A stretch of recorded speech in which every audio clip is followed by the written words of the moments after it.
Uncle Tim Salmon and the Angels wanted the AL West title. Like a posse at the end of a long ride, the proud Angels head into town wounded, but hell-bent on finishing the job.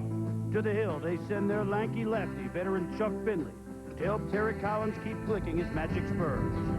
They started their ride fast, but now Johnny Oates' Rangers need a steady finish. He's got the firepower of his young bucks, and he's got the grit of the old gunslingers of the West like Will Clark. Tonight, it's the hired gun, Todd Stoudemire, who heads the charge.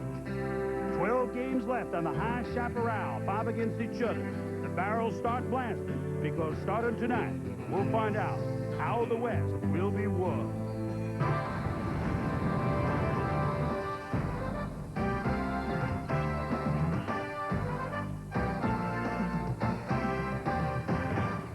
In terms of the standings, it's mad as simple.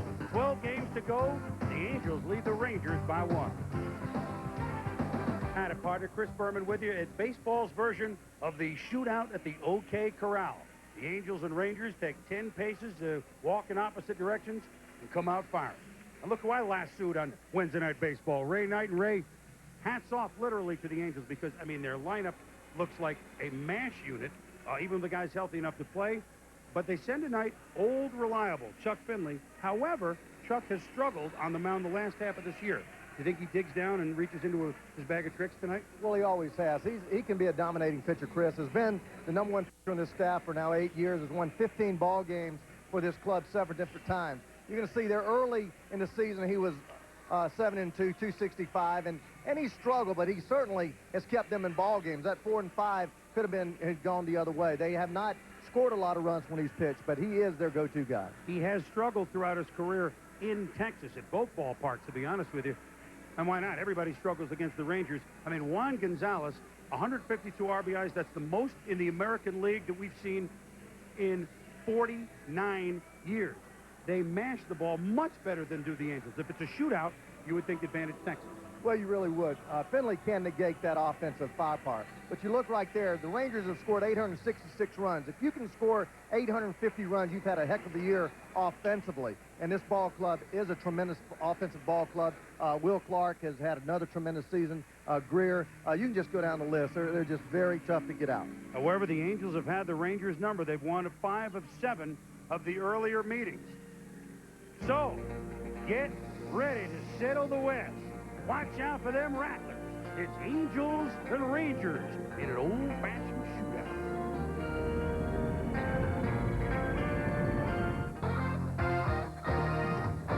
ESPN Wednesday Night Baseball is brought to you by Killian's Irish Red, which reminds you, one look says a lot.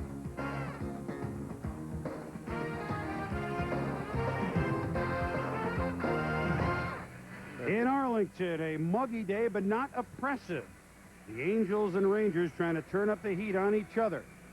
Lineups being exchanged at home plate. The ground rules for the first of this 2-game set. And you think back, Ray, to July 31st when the Texas Rangers were very busy in making trades. Picking up Todd Stoudemire, tonight's starter.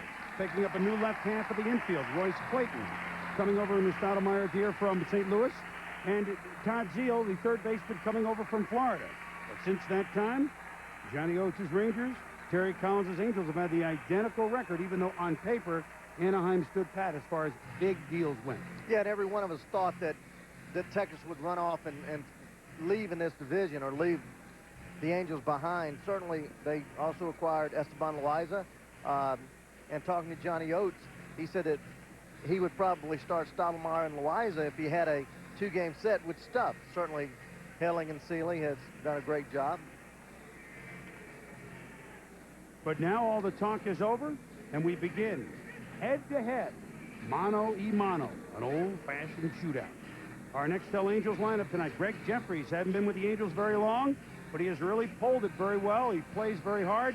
He's a slashing doubles-type hitter, as you know, and allows Terry Collins to take some liberties with runners on the bases. Randy Velarde has been a big move at second base since he's been healthy. Jim Edmonds in center field hitting third. Tim Sockeye Sam in the DH fourth. Garrett Anderson, the right fielder, hitting fifth. Mark Johnson just picked up off the literal scrap heap as the first baseman. Matt Walback is behind the plate. Craig Shipley is the third baseman, and old reliable shortstop Gary DeSarcina against Right-hander, you know he's got good stuff. Todd Stottlemyre.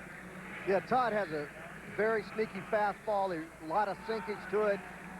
Primarily a slider ball pitcher. He has a good fastball, but he really gets you out with that slider. It's one of the best sliders in the game. There you see 202 hits in 206 innings, 109 strikeouts, so he does have the power to punch you out. So Todd Stottlemyre, whose last two in particular, and really 3 starts with Texas, have been better than the numbers would indicate. Greg Jeffries, as we said, a slashing type hitter, but just in case, Zeal is in on the grass in case Jeffries wants to lay one down, and the fastball is up high for ball 1. Came over from the Philadelphia Phillies in August. It's been a big find for these Angels who, we did them opening night, Ray. In Anaheim, it seems like 8 years ago, and we were laughing with Terry Collins about it. I mean, I had Cecil Fielder in the lineup. Dave Hollins was at third. I mean, everything has changed for this club. Darren Erstad is still hamstring, not ready to go. Here's the first strike of the game for Stottlemyre, who works pretty quickly. What's he trying to establish tonight, Ray? He's going to try to establish his fastball inside part of the plate, the left-hander. There it is, ripped down the line. Will it go all the way down the line? Yes. Ball boy moves his chair, and Jeffries has done exactly what he's done since he's come over. He's an excellent doubles hitter. We talked about it. There is one. Rangers defense. See there, Clayton and Zeal, the acquisitions, the late acquisitions for this ball club to shore up the left side, trading the young, outstanding young player Fernando Tatis to the Cardinals. There's Royce, who's been in a couple of pennant races. 96 2 years ago with the Cardinals. 93 was with that Giant team that won 93 games. Randy Velarde spent really a year and a half trying to come back. You go down this Angels lineup, especially some of the guys in the bullpen, like Trevor Wilson and Scott Bales. These guys have been out of baseball for years. Randy hits one to the right side, but it's in the air. Way shallow for Juan Gonzalez, so Jeffries will just stand on second base. And there is one out. Well, the Angels are going to have to execute that type of play in order to be able to play with the Rangers. We showed you how much firepower Texas has, scoring 120 runs more than the Angels thus far this season. Get a runner on second base. Velarde, normally excellent two-hole hitter, being able to hit the ball to the right side. He does that. He gets it in the air and not deep enough. That'll bring up 309, hitting Jim Edmonds. 22 homers and 82 RBIs.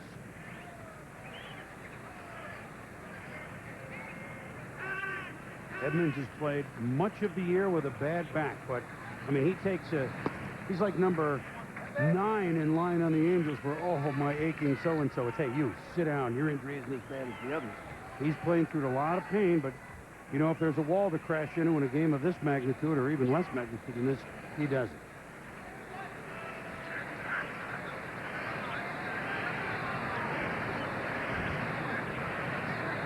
Off-speed pitch is in there, says home plate umpire Rick Reed. John Shulock working first base tonight. Brian O'Nora at second. Tim Cheetah is working at third base. And the reason I said that Todd would try to establish his fastball in or even out is because sliders are negated by left-hand bats. Because that ball breaks right down there.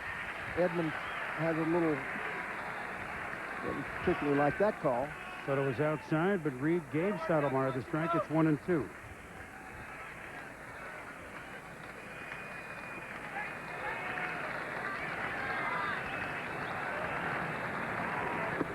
That pitch is way inside, almost hit him. One thing to keep your eye on, Rick Reed, the home plate umpire, who had worked the plate over the weekend in Baltimore, where the Angels were swept, and Larry Bowe, the third base coach, who not exactly mellow, Ray, got into it with Reed pretty good and got tossed in one of those games. Fouled wickedly into the seats behind the Angels dugout.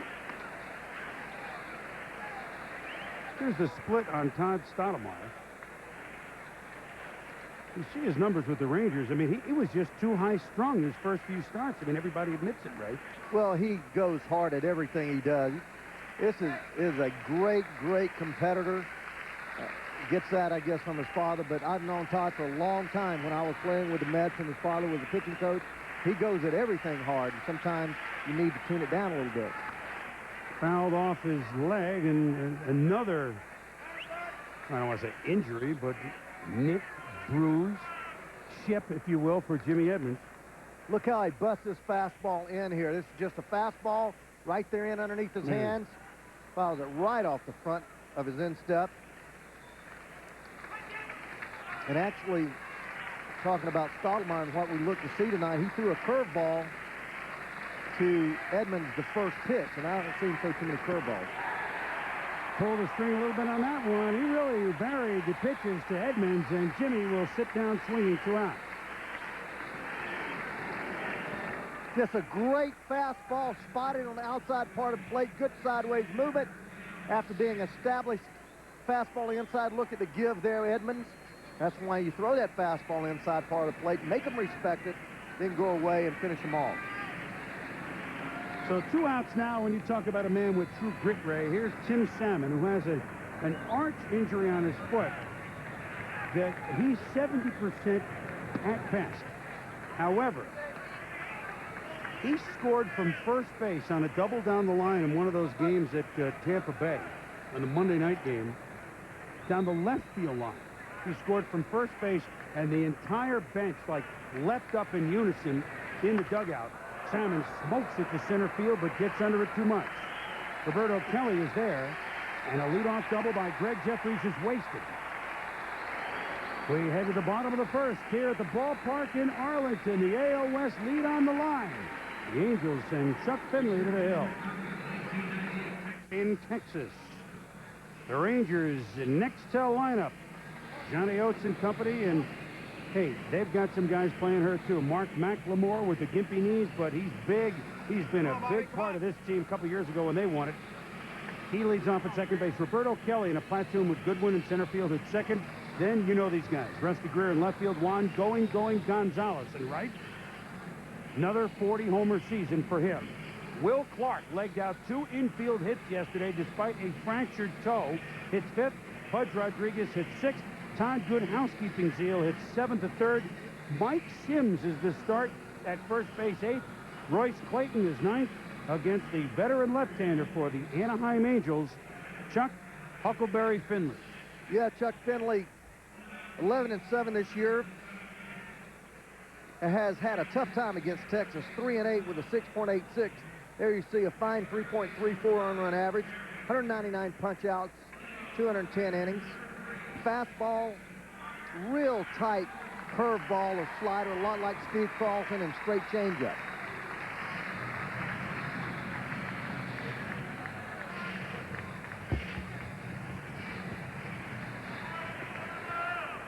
Mark McLemore will try and get Texas started the way Greg Jeffries trying to get the Angels started.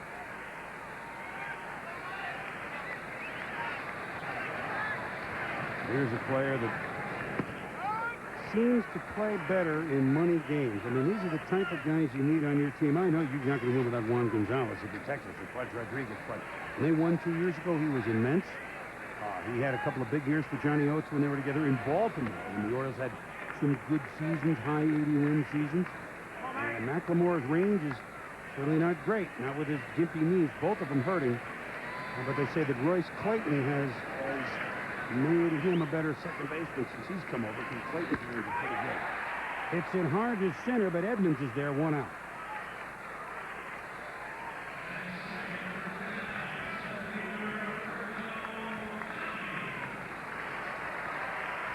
Angels defense.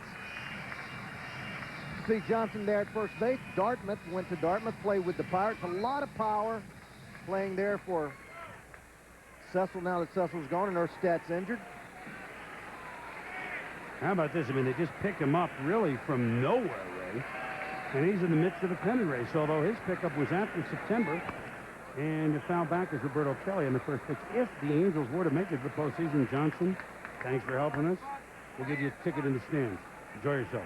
Well, I'll tell you, Terry Collins knows him well when Terry managed the Astros, and Johnson was the first baseman for 2 seasons over there at Pittsburgh and hit 20 home runs 1 year. Has a lot of power. He's dangerous. 1-1 the count to Roberto Kelly. Kelly and Tom Goodwin are pretty much a straight platoon for Johnny Oates in center field. Way up top. The thing that always interests me about Roberto Kelly is that you look at the list of who he's been traded for throughout his career. I mean, he's been traded for some pretty good guys. There's Goodwin.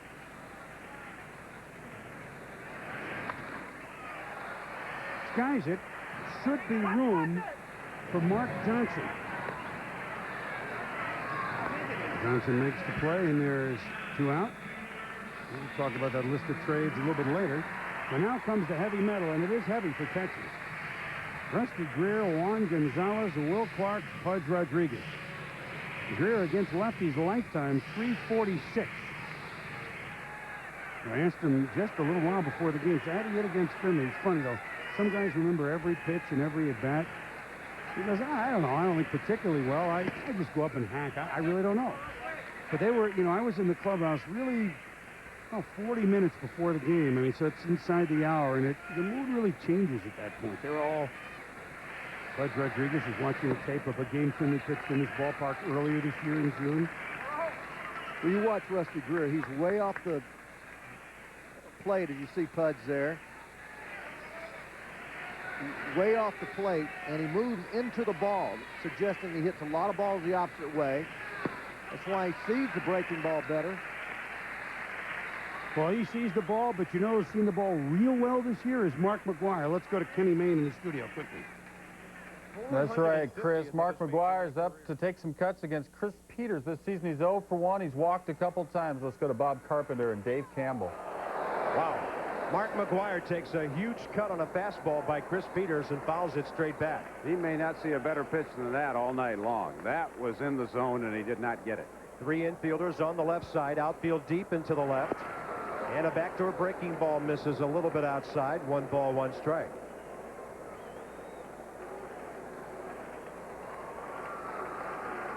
Crowd on its feet. 2 outs, bases empty, bottom of the first. And Peters turns one over into the dirt, 2-1. Chris Peters this year has given up 12 home runs in 137 innings. Low ball 3.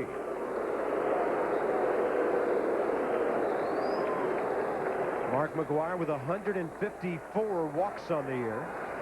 And the 3-1 pitch. Not even close. Well, Mack had a pitch to hit, but the other 4 weren't even close. All right, walk's as good as a hit, but not as good as a home run, at least in the home run chase. Let's get it back. Texas Rangers and Anaheim fighting for the West. All right, Kenny, thank you. This guy can pull it pretty good, too. Juan going Gonzalez. While you were away, Rusty Greer drew a 2-out walk.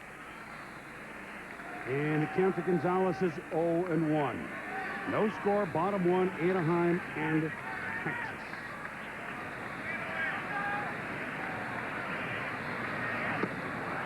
Good pitch by Finley. Bottom really fell out, huh? Little Splitsky? Actually, that's a slider, Chris. It's like Steve Carlton's slider. He throws it out that middle of the plate, and it ends up down around your shoe tops, and very hard. You end up fouling the ball off your foot or hitting it foul. The only thing, every once in a while, we'll hang that thing out away from you, and you can hit it a long way. Well, talk with Marcel Latchman, the one-time manager, long-time pitching coach of Finley, about how Finley has to work Gonzalez. Now that it's 0-2, there's no way you'll see a fastball.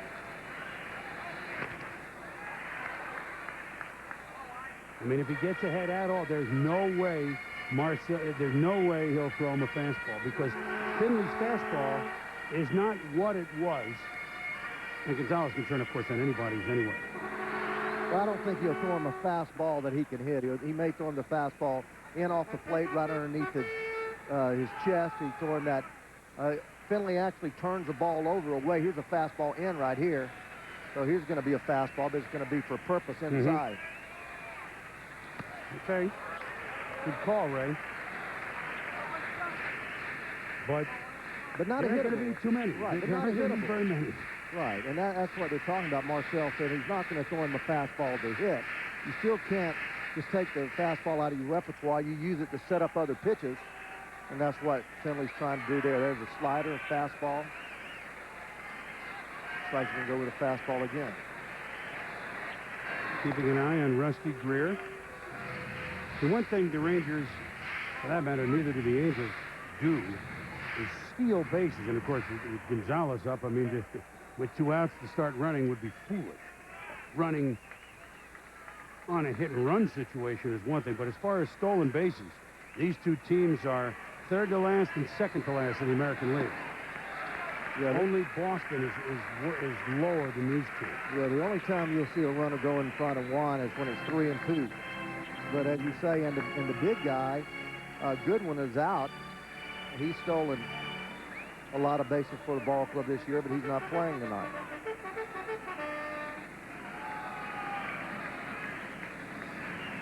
Chuck Finley, Monroe, Louisiana.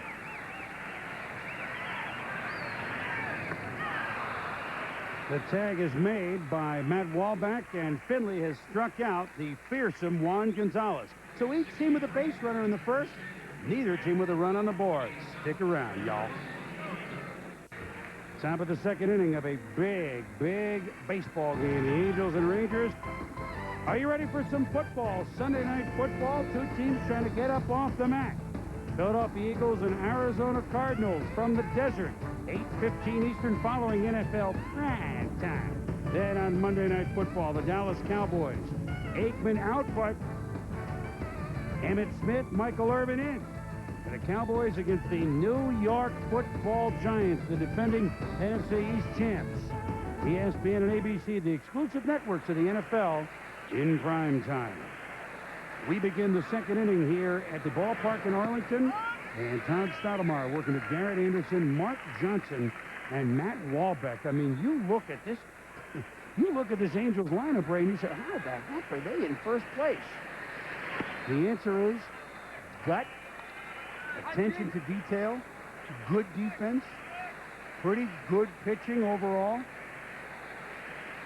and I would say hustle day in, day out. Well, when we saw them in New York, it was a great game, wasn't it? It was a great game, a great series, and you saw right then and there the type of makeup this ball club had. They're not going to give up. Terry Collins, as we talked about, and could be manager of the year, right? Golly, he's my manager of the year. I mean, with everything that they've had to deal with. Well, I mean, here you talked about it before. Here you go into the season with Jack McDowell and Ken Hill, and they're not starting. By the way, Darren Erstad, there's McDowell to the right. You see Darren Erstad there. He may go tomorrow. I mean, he wants to, but a hamstring, you just don't know. And Terry Collins says, hey, I knew him for those 3 games at home, Monday, Tuesday, Wednesday against this team. Could he pinch hit tonight, Erstad? Possible. I think if Anaheim wins this game tonight, Erstad doesn't go tomorrow. I think that will at least weigh in Terry Collins' decision. Well, that makes a lot of sense. I mean, in essence, this right here is a 2-game swing. If you win it, you go 2 games ahead. If you tie it, you're back to even. So it's a 2-game swing for both of these ball clubs. Boston finally getting off the schneid last night in New York behind Saberhagen with a lead there at Baltimore as you look at the scores. Good pitching by Stottlemyre. He busted one in on Garrett Anderson, and he will sit down strikeout number 2 for time. Well, this is vintage Todd Stottlemyre's slider down and in. Just a pitch that really tight rotation, and you just have to lay off that pitch. You have to look up in the strike zone because anything starting knee high and down is just going to disappear on you. You're not going to get much wood on it. So here is Mark Johnson, young man from Worcester, Massachusetts. Went to school at Dartmouth. I thought he was going to be a big home run hitter, Chris. He has a real good idea of the strike zone. He has a big hack. He's a good first baseman, but he just punched out too much. He just swung at too many balls and missed, but he has a real good clue of how to hit. Obviously, at Dartmouth, he doesn't lack the intelligence to hit. He's actually a quarterback on a football team. He and Brad Asmus, catcher Houston, Dartmouth.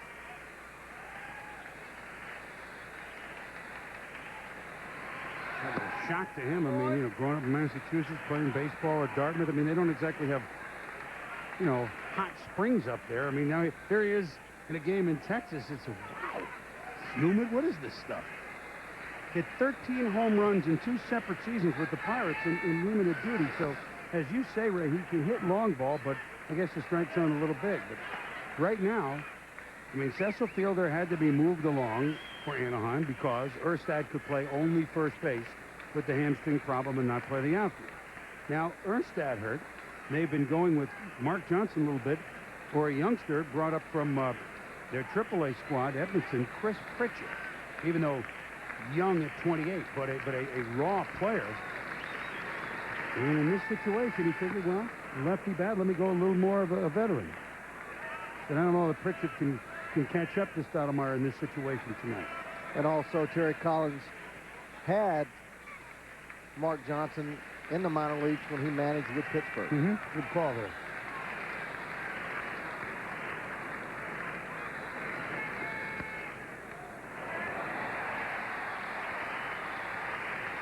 Mike Sims is there at first base to make the play on his counterpart, Mark Johnson. Here's Kenny Mays. All right, Mitsubishi paying for our trip to Detroit. Toronto's there, and Brian Powell serves up a big plate of meat to Shannon Stewart, his 11th of the year. Roger Clemens passed up Bob Gibson on the all-time strikeout list, by the way, in this game, and Toronto is leading 2-0 at Detroit. The Red Sox leading 2-1, and they got a 4-game wild card lead. All right, Kenny, thank you, boy. Don't tell you saw Bordick hit another home run for the Orioles. Don't tell the Angels about Mike Bordick. I mean, he just ruined them with that 2-run shot to tie a game on Saturday off of Troy Percy. Baltimore got 3 in the ninth. That was a heartbreaker for Anaheim. Losing 3-2 Saturday in Baltimore. So Bordick playing long ball. The Orioles played Anaheim over the weekend. They played 2 at Texas, now 2 at Boston. So this is, I know they made a run, but this really is their little pennant run. And I think they finish up at Boston, too. They got a home and home with the Red Sox. Hit to right center field pretty well by Matt Wallback, but it holds up there for Roberto Kelly. And 3 up, 3 down for Anaheim. Pudge and company headed to the plate, and we return to the bottom of the second. Pretty sky tonight in Texas. It rained earlier in the day, but from the sky, will the Angels be falling? That's what the Rangers fans of all ages are hoping. Anaheim has beaten these Texas Rangers 5 out of 7, including 3 of 4 here in a series in June. And here is a man who has a long-time All-Star, and for the first time in about 4 years, Ray has his stroke back. Will Clark, although he fractured his toe over the weekend, missed just 2 games, was put in last night, legged out a key infield hit. He just beat Robbie Alomar's throw to the bag. Rangers ended up scoring a run as a result of Will Clark's hustle with the fractured toe. Rangers spotted the Orioles a 5-run lead last night and won it 6-5. And we may look back and say that was their most important win of the season, depending on where they go from here. Oh, we talked about the stroke. Back, gone. Home run, Will Clark.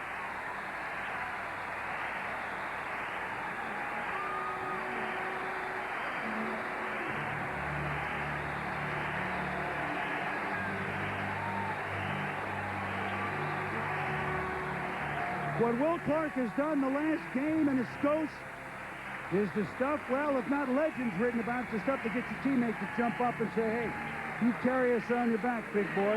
He has always been the type player, a Larry Bird, Joe Montana type, that rises to the occasion. The game never gets too big for him. The occasion never gets too large. Will Clark has always been a clutch performer with pressure on.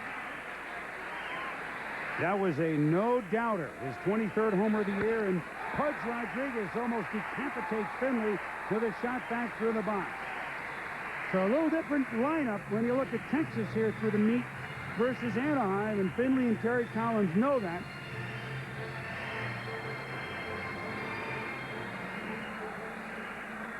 Watch Will Clark's front foot here, Hyde. He's got the cover on it where he broke it. Doesn't have anything to do with that bat speed, though, brother.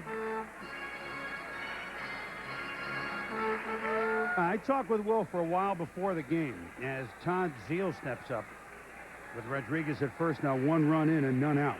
And he said, really, it's the first in 94, his first year over here. He was with the Giants through 93, of course.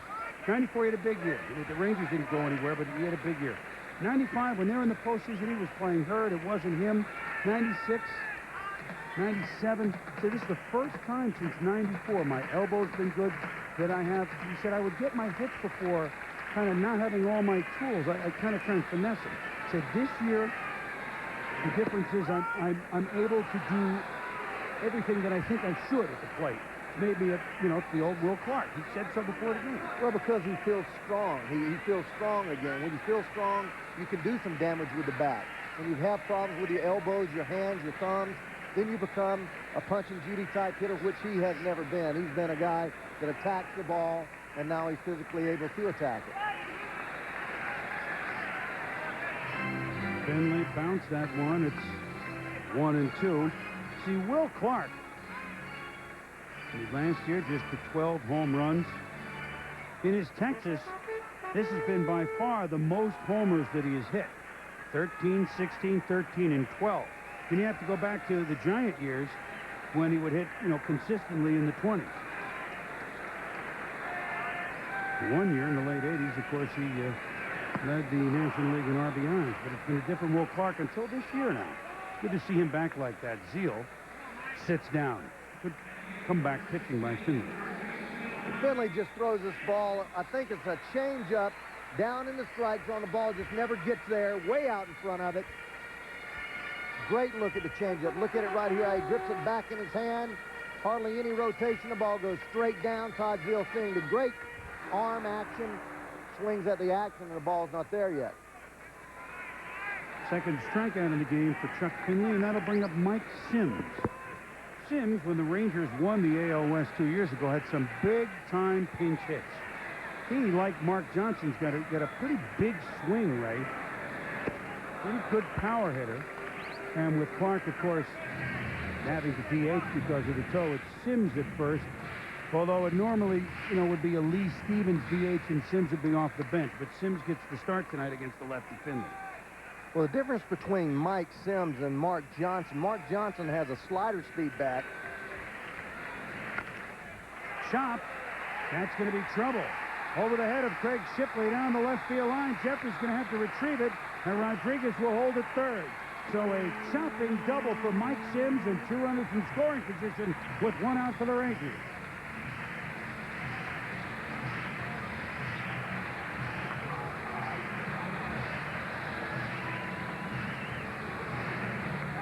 It's going to be a fastball down. Pretty good sinkage, but very firm at home plate. The ball goes over Shipley's head, bounds down there in the corner, gets tangled up a little bit in the bat boy, and Sherham's out to short left field. Runners on second and third.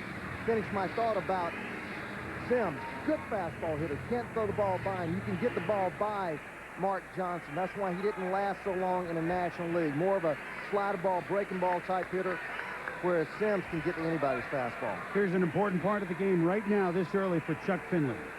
2 runners on, 1 out, and Royce Clayton, a pretty good hitter in the number 9 hole at the plate. Inside of Clayton, McLemore on deck.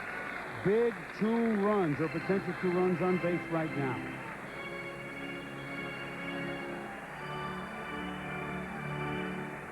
Infield back in short and second to knock the ball down to keep it to be make sure it's not a big run inning. First and third base in at the corners. Going to come home with the ball.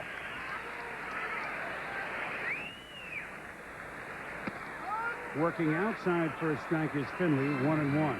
Clayton, of course, came over in that trade on the 31st of July, along with Todd Stottlemyre for Darren Oliver, Fernando Tatis, who you spoke about earlier, and really solidified the left side of the defense. Of course, Todd Zeile, the new third baseman, was acquired the same day. What a hitter thinks in this situation with shortstop and second baseman back, Chris, all you have to do is make ground ball contact up the middle, and that's a run. Finley working away, missed that time, 2-1.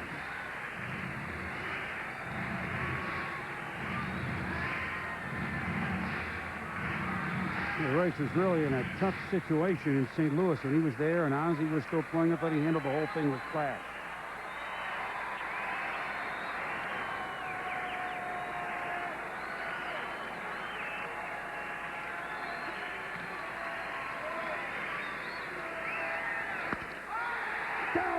field line. This will score both.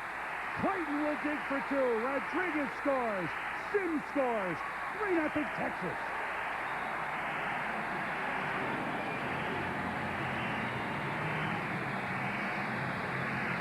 Homer, single, double, double here in the second for the Rangers.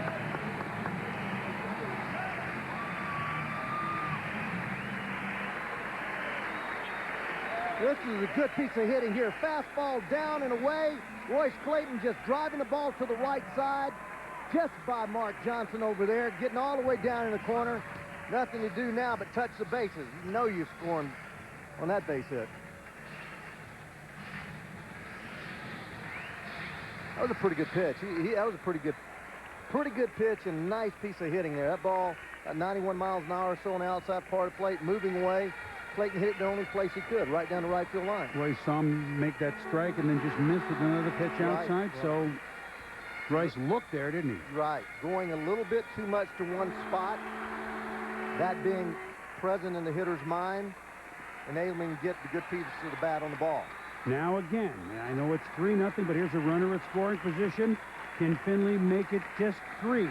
Mark McLemore, a little dinker, will make it a 4-run Texas second.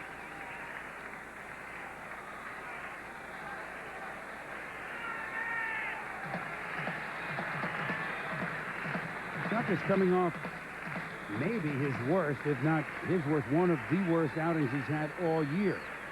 And there goes the base runner, Clayton. Throw by Wahlbeck is not in time. So the Rangers, who don't do this often, caught the Angels napping a little bit, Ray. Yeah, the shortstop and second baseman made no attempt to hold the runner close, and Terry Collins there knows it. You have a responsibility as a shortstop or second baseman. You don't even see him in the picture. Nobody contests him, and he just gets a walking lead off of second base, no chance. Randy Velarde, with a right-handed hitter, should at least make Clayton aware of his presence. Now the infield in. 1-1 pitch is in the dirt with Wahlbeck smothered. McLemore just trying to loft the fly ball. They're right on top of him now. How situations change with a runner on second base. A routine ground ball you're able to make the play on. Now routine ground ball scores that 4th run you're talking about. Inside, missed, said Rick Reed. 2-1. 3-1.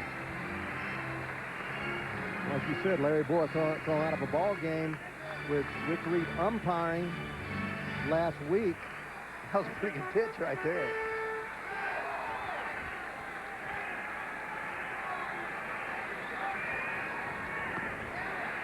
Loston, runners at the corners now with 1 out for Roberto Kelly.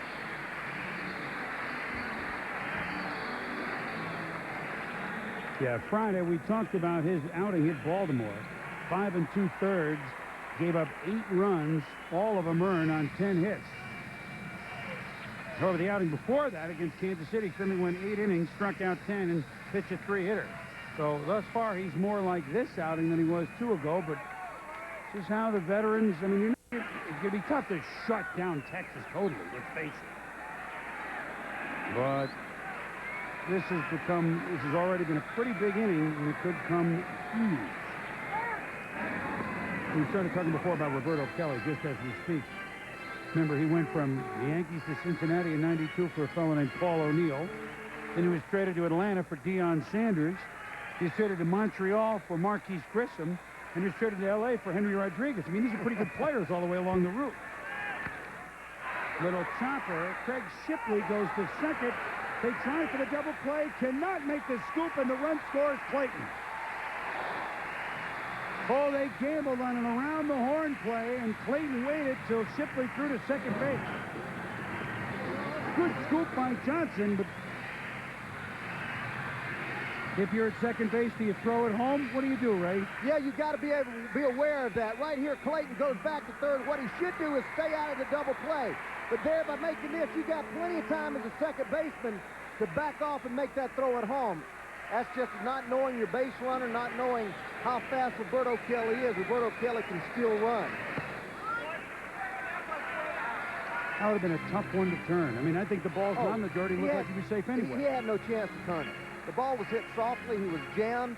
The runner's right on top of him. He sees Clayton go back to third. He has to be able to take the out at second and throw home.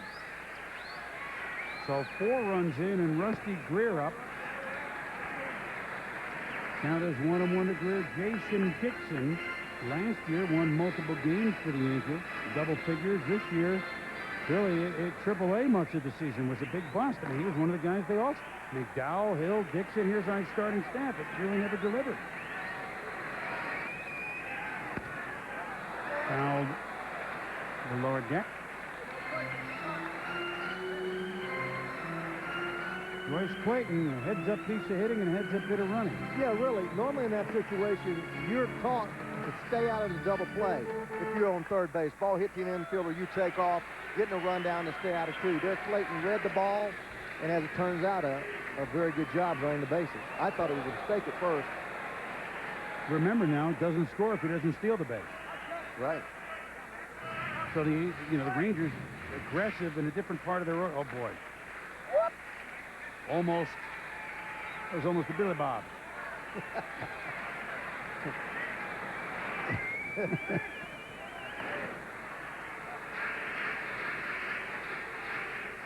In this yard, we told you at the outset, Chuck has struggled. As fine a pitcher as he has been. ERA of 6.02 in this yard. Now, part of it's the team he's playing. They always hold it. Well, the one guy he handled there was Rusty Greer with his second strikeout of the inning, but a big 4 spot for the Texas Rangers, starting with a leadoff home run by the natural, Will Clark. The Angels have their work cut out for them. The Red Sox trying to increase their wild card lead on Toronto. Short of that, increasing the lead against the Orioles. Troy O'Leary, the RBI, scores Nomar Garciaparra, a 3-1 lead against Baltimore. Toronto, though, is winning in Detroit. Art Kenny, thank you. Well, the Angels now have their work cut out for them. Here's the AL wild card, Sam. I mean, Texas is not worried about trying to catch the Red Sox. This is not their deal. Their deal is right in front of them right here with a 4-run lead. I think Boston has withstood their little shakiness, right? Here's a pop-up by Craig Shipley to Mark McLemore. And there is 1 up, 1 down. I know Pedro Martinez got beaten a couple of times by the Yankees. But as Finley tries to settle down and keep his team in it now, you know, I grew up in New England. I lived there where the first sign of a Red Sox crumble, and I mean, that's all you read about. But the pitching with them and Wakefield and Saberhagen pitching well tonight, I'd be shocked if they did not end up finishing their job as the wild card team. Well, we always talk about hills and valleys. I say that a lot. And you're going to struggle in certain parts of the season. But I think you're right with Pedro throwing the way he's throwing, competing for a Cy Young, Saberhagen just signing a new 3-year contract, Wakefield being very solid. It all boils down to pitching. There's 3 guys that should keep you out of any type of prolonged slump once you've gone through that rough time. You're going to go through stages where you lose 7 out of 10 ball games. You're just going to do it. Hopefully you don't do it the last week of the season. 1-1 the count to Gary DeSarcina. Too hot for the Zeal. Cross to Mike Sims. And there's 2 outs. And remember, following us, Sammy Sosa and his 62 homers front and center against Tony Gwynn and the NL West champion San Diego Padres. Cubs winning last night 4-2 after falling behind to Kevin Brown. Big win for the Cubs, and the way the Cubs and Mets are playing, boy, that National League West race, that's going to be a great finish. The Mets have taken 2 of 3 in Houston. The Cubs have split the first 2 of a 4-game series now. They play again tomorrow, too. 4 games in San Diego. It's just something to look at as we now look at the top of the order. Greg Jeffries, who doubled to start the game in the stream. And then we'll get back on this. But Kevin Brown has lost his last 2 starts. Admittedly, I think it's like 4-3 and the last night 4-2, but he had a couple leads and gave it up. He had a perfect, or at least a no-hitter against the Dodgers last Thursday. The Padres a little concerned about just the way they have been playing here down the stretch. But that's a little valley for them, too. They're trying to get healthy. They may almost concede we're going to be third of the 3 division winners. We're going to open up on the road, and let's have our full team healthy. But more on that at another time, as the count is 3-1 to Jeffries. Velarde on deck here. Mark McGwire on deck at home against Pittsburgh. And we'll take you there in a moment. How do you think the home run race ends up, Ray? You got me, bro. Pretty good, though, isn't it? It's Congratulations to both guys. Jeffries pulls it again, and this will be his second extra base hit of the night. McLemore couldn't get it. Gonzalez over to get it. 2 doubles for Greg Jeffries.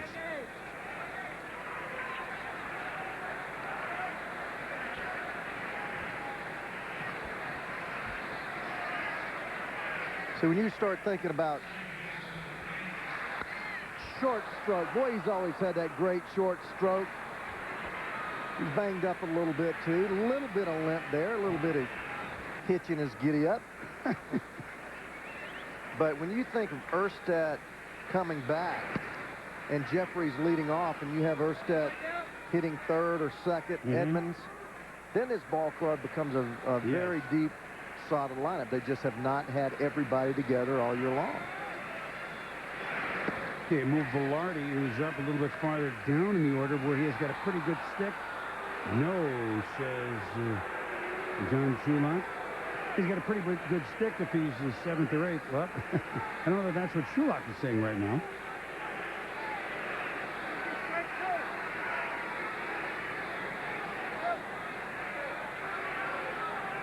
That's Stottlemyre there, right? Was he Had to be. There's no one else over there on that side of the field.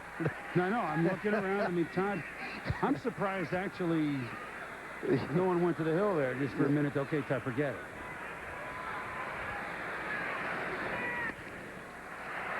In the hole, there's why they got Royce Clayton.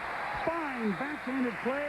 Jeffries is stranded, and the Rangers continue to have the upper hand. 4-0 here on the Angels. Now, here's Kenny Mayne. All right, Mark McGwire's just about to step in his first trip tonight against Pittsburgh. He did walk, and I do believe he's stepping to the plate any moment. Mark McGwire with 63 home runs this season. We're going right now to his game, Pittsburgh. Mark McGwire stepping up to shoot for his 64th. Actually, Mark McGwire's just taking some practice cuts. He may still have the donut on the bat. I don't know. I mean, I'm not there. I'm not in St. Louis. I can't be everywhere. I am right here in Bristol, Connecticut, where I do believe Mark McGwire will be taking some swings. We'll get to that later. Right now, though, we got baseball scores for you. Yeah, we do. Milwaukee, a final, beating Cincinnati. As I say, Pittsburgh and St. Louis, they actually are underway, and McGwire stepping up shortly. San Francisco trying to hang in the wild card race. They're playing a bit later. And Atlanta, a winner. They've already clinched out in the East. But now, as promised, Mr. Mark McGwire, take your cuts.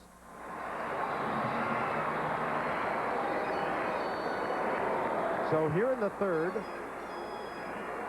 bases empty, 2 outs for the second time for McGwire, who walked back in the first inning. You might remember Chris Peters gave him a high fastball the first pitch. He fouled it back. That's the last close pitch he saw. There's a low strike on the outside corner.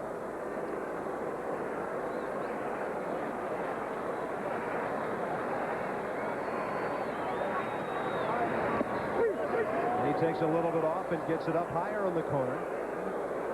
Now it's no balls, 2 strikes on McGwire.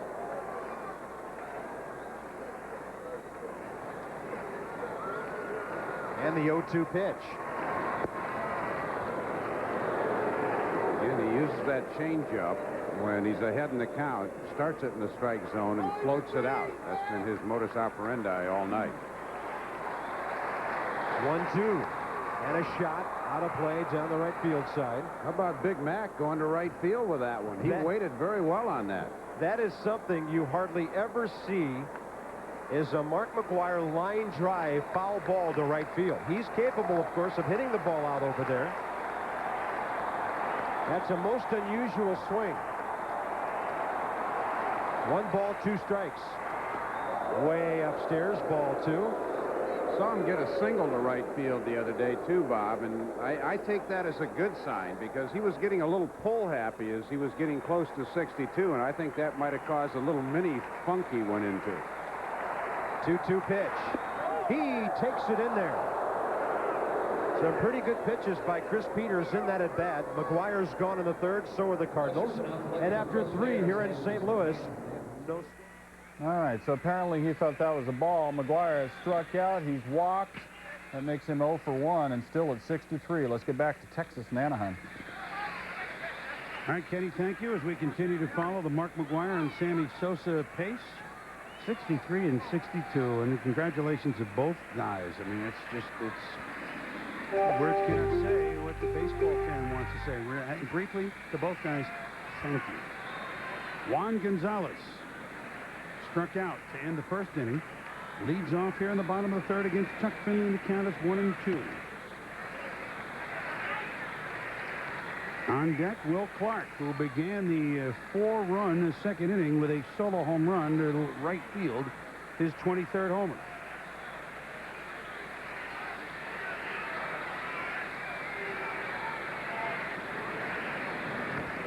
Gonzalez fouls back. If you're just joining us, Chris Berman along with Ray Knight here at the ballpark in Arlington, where the Anaheim Angels come into this game with a 1-game lead over the Texas Rangers.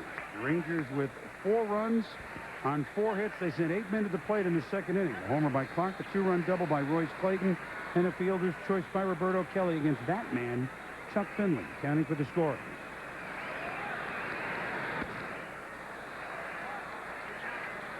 You know, we laugh about Rene Latchman down the third base line when McGuire's up. I mean, Jerry Nairn, the third base coach, when Gonzalez up, he has to dance a little bit too, doesn't he?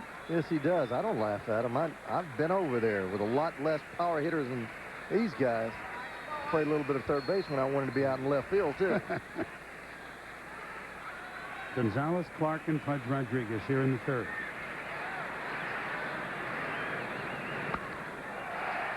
Just got under it. Ball jammed him a little bit. Craig Jeffries there. Gonzalez has gone 1 out here in the Rangers' third.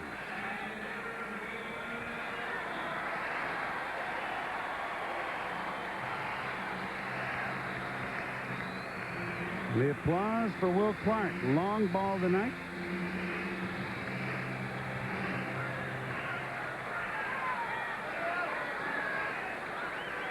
Will from Nolan, 6-time All-Star. Most of those trips with the Giants. Won a Gold Glove over there 1 year. Won an RBI title over there 1 year. And he's just aching to get back in the postseason. I mean, it was not the Will Clark that we knew 2 years ago for Texas in the postseason. You remember his postseason before that, right? Up the middle. Oh, look at Finley. Remember him in '89 against the Cubs? I mean, he killed him. Killed him. Grand slam in 1 game there in game 1. So Will hoping to get to his 3rd or 4th postseason, I should say. And look at the play by Finley. Well, Finley squares that pretty well. He's always been a pretty good fielding pitcher. Air ball right at him and does a little bit of shake and a little swerve of the hips there. Catches the ball. This is Pudge Rodriguez, who singled and scored in the second. How about Finley now coming back, retiring first 2 guys here after that rough second? What does that do to your team out in the field to see your pitchers settle right down, right? Well, if you have the ability to score runs as the Angels do, then it just shows you that we're in a ball game. Now we just have to start pecking away, put 1 or 2 up on the board, and we'll be back in this ball game. When he goes out there and starts putting up crooked numbers every other inning, then you say, wait a minute, you know, we gotta think about tomorrow. And then that's where the manager starts thinking about his bullpen, resting players, doing things to set his team up for the best chance to win tomorrow.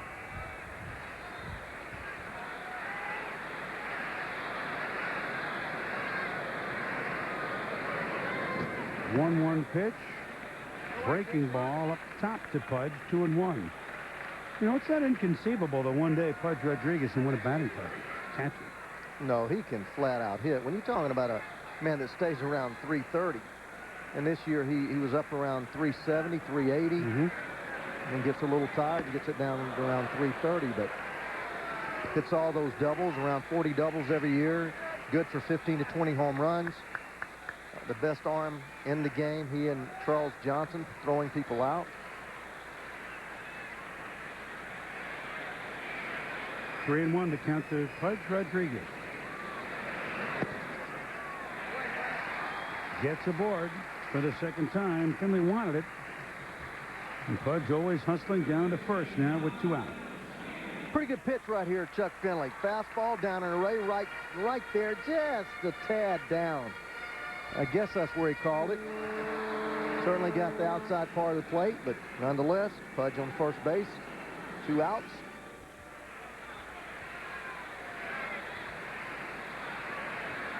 Todd Zeile struck out in the first inning.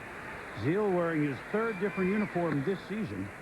Now, Todd, you know, of course, played most early part of his career with St. Louis. But you think about now the last few seasons. I mean, in '96, he split time with the Phillies and the Orioles. Part of that Oriole team that got to the postseason. Last year, L.A. Then this year, L.A., Florida, Texas. Now, if you're thinking, you know, the life of a big league ball player is all fun and games, I mean, you picked up, uprooted 5 times in the span of 2.5 seasons. Not that easy. No, it's not. It's very hard on your family. It's hard enough on you, but it's hard enough on your family. I was traded twice during the midst of the season. Ripped his short dish Arcina over to Velarde, and this time the Rangers are gone. The Angels have some big bats like Jimmy Edmonds coming up, trying to carve away at Todd Stottlemyre. Top of the 4th, Todd Stottlemyre doing what, well, the Texas Rangers got him for. Yeah, he did it. He has done a great job. And look here at the competitor in Todd Stottlemyre. Thinks that Velarde did not check his swing, says something to the first base umpire, John Shulock. John Shulock says, just get up there and pitch. Clayton, a former teammate, says, hey, man, we can't lose. You just pitch and don't say too much. Well, there's the big part of the Angels' order. No, he did not go around, says Tim Cheetah at third base. Edmonds, Salmon, Anderson. As they try and, you know, they don't have to get 4 back at once. They're not that type of club, Ray, but just chip away. Maybe get a run or 2 here. Pulled the string on Edmonds a little bit, who he struck out in the first inning. And the count is 1-1.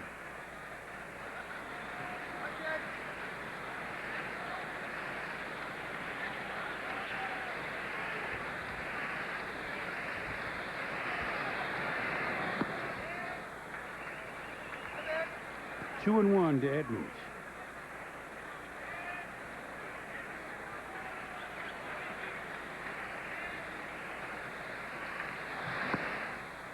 Edmonds, one of the remaining Angels, who of course was, remembers 95 so painfully. They had the lead, 11-game lead in early August. Evaporated. Actually made a great run at the very end to re-force a tie with Seattle. Lost that playoff game, but he'd like to get his first whiff of postseason. He draws a base on ball. Salmon coming up. Here's Kenny Mayne. All right, the AL wildcard fight. Red Sox at Baltimore, and there's Mo Vaughn. Say Chowda off Scott Erickson. The RBI makes it 4-1. Orioles have closed it to 4-2. And now Toronto and Detroit. Luis Gonzalez, home run off Roger Clemens. Clemens has K'd 10 batters. They're deep into the 7th, so Toronto's up 2-1. All right, Kenny, thank you. And Mo Vaughn he's another guy who's a power hitter that does more than just hit for power. He really knows how to handle the bat, 3rd or 4th in the batting race. So here's a guy that knows how to handle it, Tim Salmon. As the Angels need to get something going here. Do you send Edmonds at all down 4-0? What do you do? No, I just let the end and Bill. You can't afford to get someone thrown out. You got a man really in scoring position at home plate, and Salmon, he's capable of hitting that many home runs, doubles hitter. You have Anderson and Johnson there. You got a chance to build an inning. The only way you do that is runners on base, and you know you're not looking to try to create anything with a hit and run or anything like that. Right, I'm just wondering, hit and run. You're not sending him to steal. I just figured you try and loosen it up because Edmonds runs pretty good. Yeah, Edmonds runs good. If you're going to do anything here, you would steal him. I don't think that you hit and run with Timmy Salmon. And then with Pudge catching, why steal? Right? Yeah. Edmonds has stolen 7 bases thus far this season. But when you're down 4-0, you pretty much got to let things happen. 2, 3 runs, 4 runs, you've got to build innings and get back into the game. You can't run into outs. Well, there's the harm of Pudge Rodriguez. You don't want to run into outs when you're not running anywhere either, do you? Right. But you also have situations now where you get to a 3-1 count. As we see the replay here, look at these quick feet. Look at quick feet, Pudge Rodriguez. You cannot throw people out. I don't care how good your arm is if you don't have quick feet to get yourself in position to make the throw.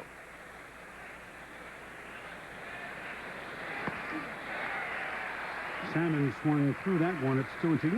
You want a number that's almost obscene?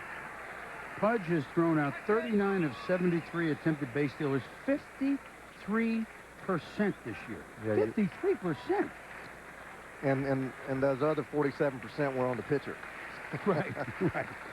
Last year was 51%. I mean, he's as good as he's been. That percentage has gone up most every year he's been in the bigs. Salmon pops it. Sims squeezes, 1 out.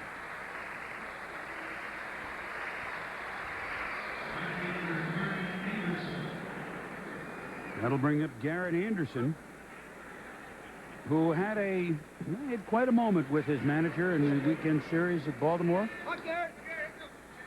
Didn't run out a ground ball. With a runner at third base and 2 outs. The shot right back to Scotty Erickson, I believe, was pitching, and Anderson didn't run it, assumed it was done. Erickson wheeled and fired crazily, but they got the ball, got it back to first before Anderson ran. Terry didn't show him up, but he said, "You just sit here when we go back out to the field now." And he said, "Garrett, it's not like he's a hothead or lazy. He said, just sometimes he forgets." And Terry said, "I didn't want to handle it, and not knocking the way Bobby Cox handled it with Andruw Jones." He said, because it was third out right then and there, I could do it differently. I was afforded a situation I could do it on the bench, but he yanked him right from the game. Every situation is different. And I think Bobby Cox did the right thing, and I certainly believe that Terry Collins did the correct thing.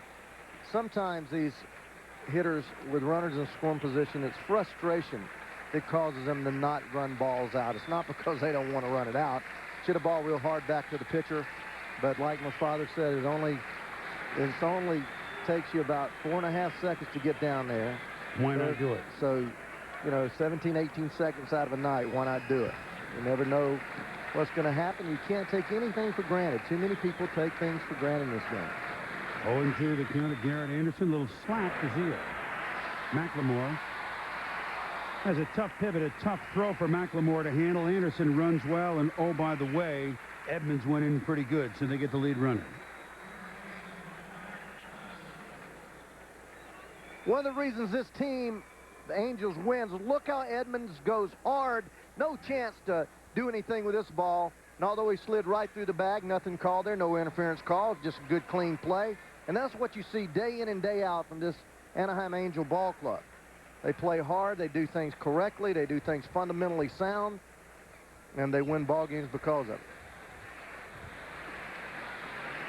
So 2 out now. Anderson at first and Mark Johnson down the left field line, but it'll find the seats. It's foul.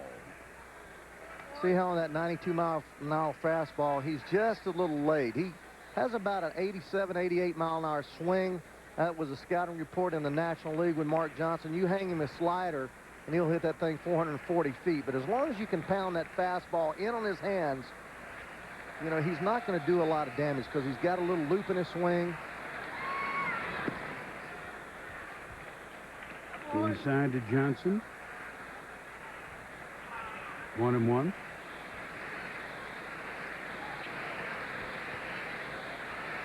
Again, Kenny told us earlier they're putting up on the board here that Roger Clemens passing Bob Gibson was at 10th on the all-time strikeout league. When you pass Bob Gibson for anything, you're going places. I mean, in our lifetime, Ray, you're in my lifetime, not a lot better than Gibson. Well, there's no one that went out there with the mindset that he was going to beat you more than Bob Gibson, and the other team believed it most of the time. With patience by Johnson, he's worked to count to 3-1. He's always had a good eye. He really has. He's always had the ability to get a good ball to hit, but not always been able to do something with it once he gets it. But like I said, as a young player, I thought he would develop into a real good power hitter.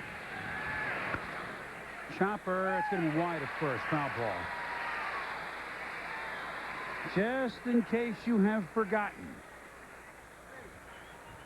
2-game series here in Texas tonight, tomorrow night, with the Angels with 12 to go, leading the Rangers by 1. Then Monday, Tuesday, Wednesday at the Big E. Same 2 starters as we have tonight. Finley and Stoudemire will go in the first game of that series. It comes up 5 days from now. And tomorrow night starters Sparks and Helling go in the second game of that series. Here goes the base runner, and this will be lofted down the right field line, but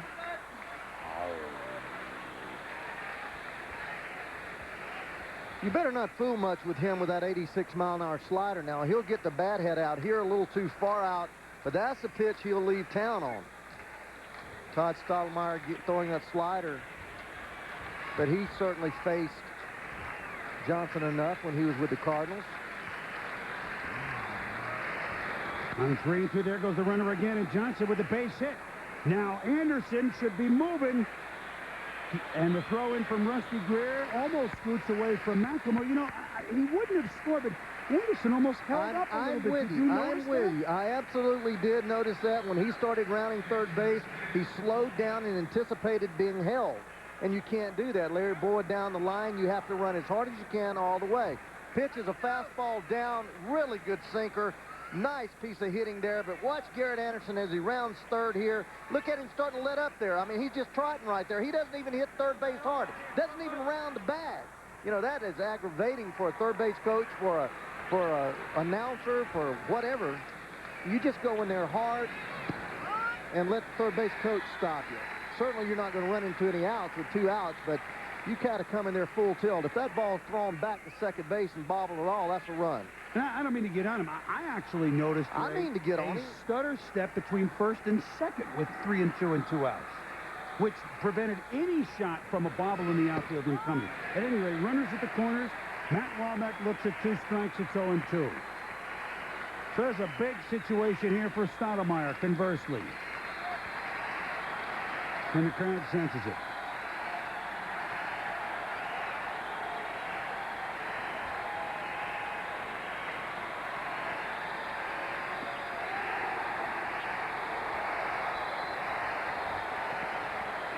So far, Todd Stoudemire has come up big in a big game for Texas. 4-0 Rangers. Perform in Dallas? It's baseball tonight here, and the Rangers are giving the home folks what they want. Probably Dion's old 49er. No, Jerry Rice. Oh, was it Jerry Rice? Of course, you can be a Jerry Rice fan anyway. That's for sure. 49ers with a pretty good start in the season. Over 1,000 yards already in 2 games and 2 wins. Chuck Finley settled down nicely in the 3rd inning. And now we'll try to face the bottom of the order, which wrecked him for 2 doubles. Mike Sims doubled the last time. He wants more this time to left. Jeffries can't get it. It's off the wall. Sims will pull into second with his 2nd double of the night.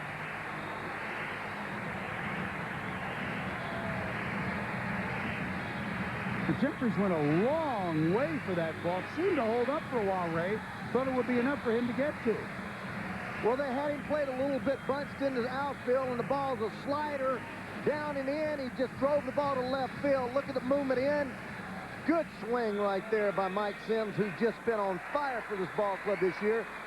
And that's a long way right there to run, only maybe 15 feet from the foul line. But that ball did hang up a little bit. It hung up, but you were right. They had him certainly not played to the line. Yeah, they had him full hitter. Center. So Sims has 2 doubles, and Royce Clayton, who doubled the last time up, now chops it foul. And Chris, this is a big run for the Rangers here in the 4th inning, getting that 5th run over to third base, and Royce Clayton should be thinking about getting this runner over. Very good bunter. Took 1 shot there. Let's see if he bunts to get the runner over, or if Johnny Oates wants to use 3 hitters to drive and run in. How about this number? As Clayton fouls it back, goes 0-2. Sims' slugging percentage this year, remember, he's not a regular player, .618. That makes it that much more impressive because it's so hard to maintain your batting eye and your timing coming off the bench, not playing every day. 15 homers and 170 at-bats. We've seen him double twice tonight.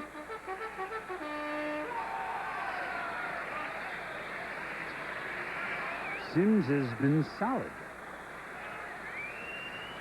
0-2 to Clayton. Inside fastball misses, ball 1.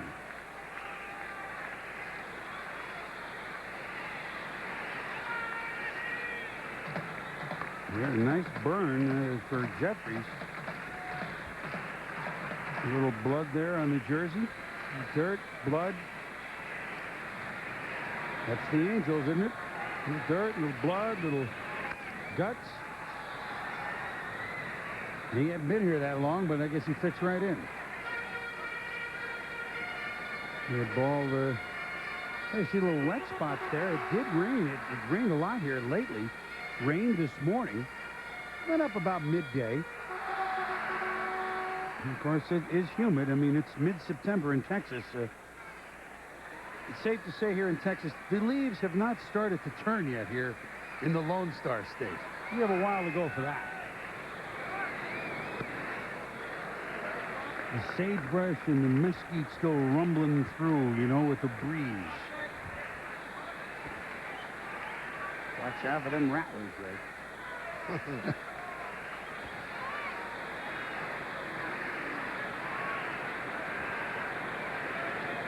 Mike Sims, the runner at second base.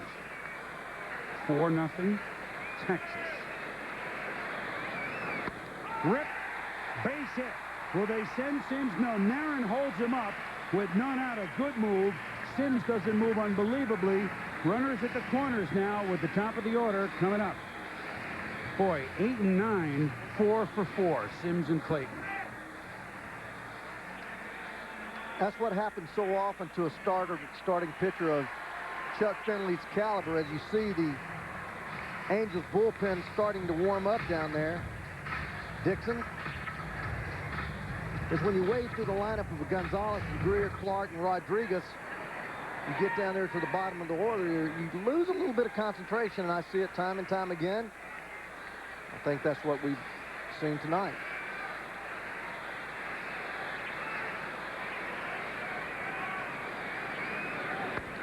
McLemore trying to go the opposite way, will foul it off. To me, Ray, the Texas Rangers have been an enigma this year. They started, what, 18-7, but since then, they've been about a 500 club, but you look at the lineup, they're the best average in the league. Second in runs. All-stars like Pudge and Gonzalez. I mean, you know why. I mean, the pitching's been out, but they got guys Helling and Seeley that could each win 20 games. I don't know. To me, they've been an enigma. They could be a dangerous team in a short series if they get pitching at the very top, like we're seeing from Stoudemire tonight. Agree? Well, I don't see a true one-hole pitcher on their staff. Maybe Todd him. Stoudemire is definitely their #1 pitcher, but if you remember when he was with the Cardinals, he was like the #3 pitcher in their staff. You've got Helling and Seeley, who both are, when you talk to scouts, 2 and 3 pitchers, although they've won. They're giving up 4.5 runs a game. So I'm not taking anything away from two guys that got a chance to win. Finley and Walbeck talking about the sign. Looked like there was a little cross-up. What happened here? Let's see. Well, definitely a cross-up. Did he decide to throw a knuckler? Well, what happened, Finley threw a fastball, and Walbeck was expecting to slide, and it got there in his kitchen a little bit. That looks like a changeup.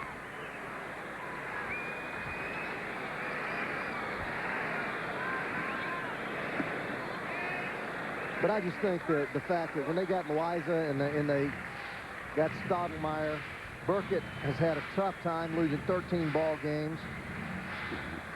with a 6.08 earned run average. They just have not had, as we look at Esteban Loaiza, whom a lot of people in this organization think has the best stuff on the team. Yeah, but he makes a start every 2 days, goes 50 pitches and out. He's out of there. I mean, he went So stuff, hey.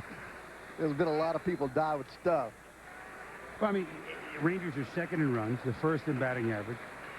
You know the problem. Their ERA is 11th. The fielding is 10th. But in a short series, let's just say they get games as John Burkett, who's been a disappointment this year, one-time 20-game winner with the Giants. Mystery into it. In a short series, you get 2 good games from Stoudemire. Maybe you could win 3 games. You could. Oh, absolutely. Right? Despite shoddy defense and stuff. It could be dangerous, but Gonzalez goes on a tear. Who knows? I think this point of the season, when you have any team that's vying for a chance to win a division or to get into playoffs, they've got a chance to do some damage, as Florida Marlins last year did with Livan Hernandez. Got hot late as a wild card team and won it all. 3-2 pitch to McLemore, and the bases now will be loaded. And the Rangers are very close to busting this wide open against Terry Collins' Angels. 19 batters to the plate, Ray. 10 have reached against Chuck Finley, and another visit from Marcel Laxman. Well, Finley probably is a little tired. He's thrown 215 innings thus far this season, by far the most on the Angels staff, averaging over 7 innings per outing. This would be really unusual for him not to get at least to the 7th inning, but heavy pitch count already, up to 73 pitches. Yeah, I think 2 starts ago, Ray, he was in the 140s in pitches. Yeah, so usually when you get to the point that you're throwing 140 pitches a game, it's going to affect you down the line, whether it's your next start or the start after that.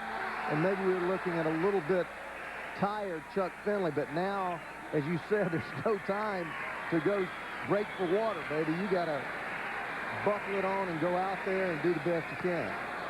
Swinging at the first pitch.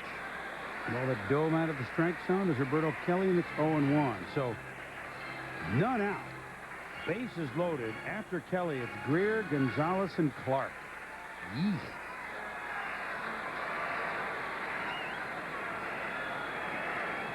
Wherever he needed a sharp grounder to one of his infielders, it's right now. Good play by Wallback. That was about a 58-foot pitch.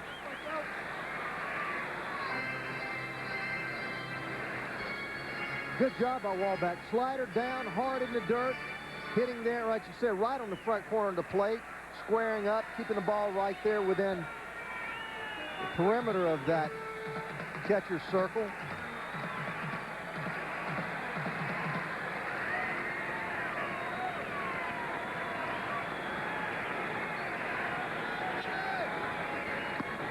Inside, 2-1. Nowhere to go for Kelly. Nowhere to put him for Finley.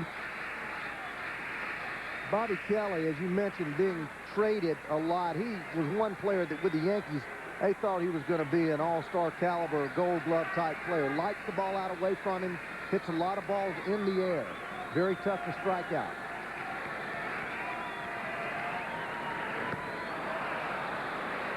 Basically, they were hoping he was going to be what Bernie Williams has become. I mean, I hate to put that on him, but right. I mean, they viewed him as maybe that sort of player. It never worked out, and he's been a good player. He's in a lot of places. Johnny Oates. He's a good player. He's never been a great player. He's just been a solid player. He's going to put a smile on the Rangers dugout. Faces in there, but no. Goes down and tries to chase that. Changeup. That had to be a changeup. He was so far out in front of it. I think that with a slider, he'd have been able to pick up the rotation on the slider. Let's see here. Yeah, see how he grips that ball deep. Just a changeup, straight down, well ahead of it. I mean, that ball bounces again, but he's so far ahead of it, never let the ball get to the plate. Rusty Greer, who runs well, will be tough to double up. And it's interesting at the corners, Ray, where you could try for the 2, but they're going to come home first and deal with it later, aren't they? Looks like it.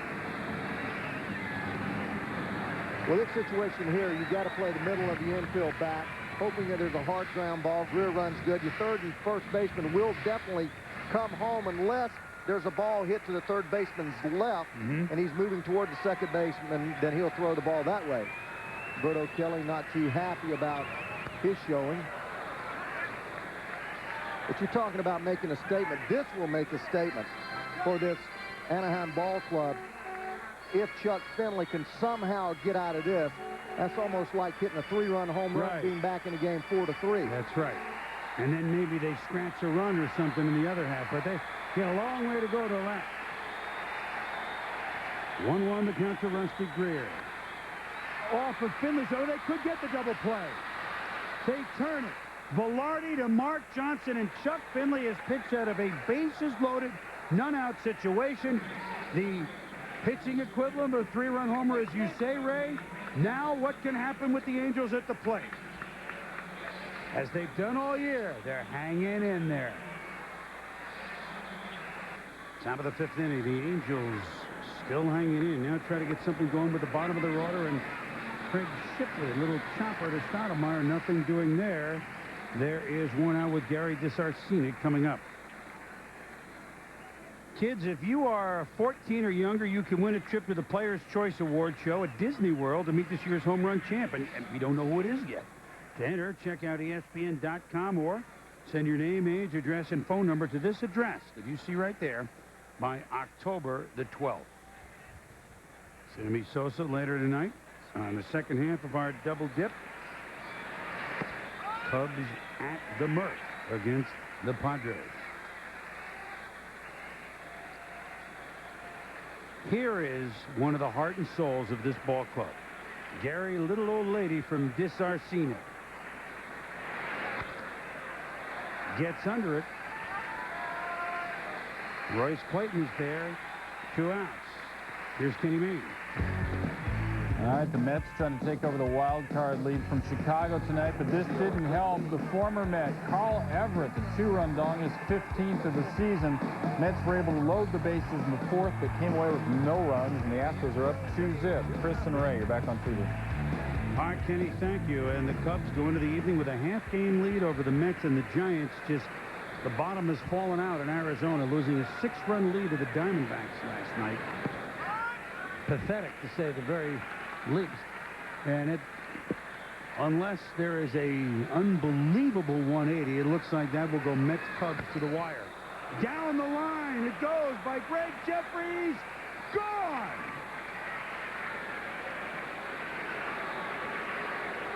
The one man that has handled Todd Stoudemire tonight, Greg Jeffries, double homer.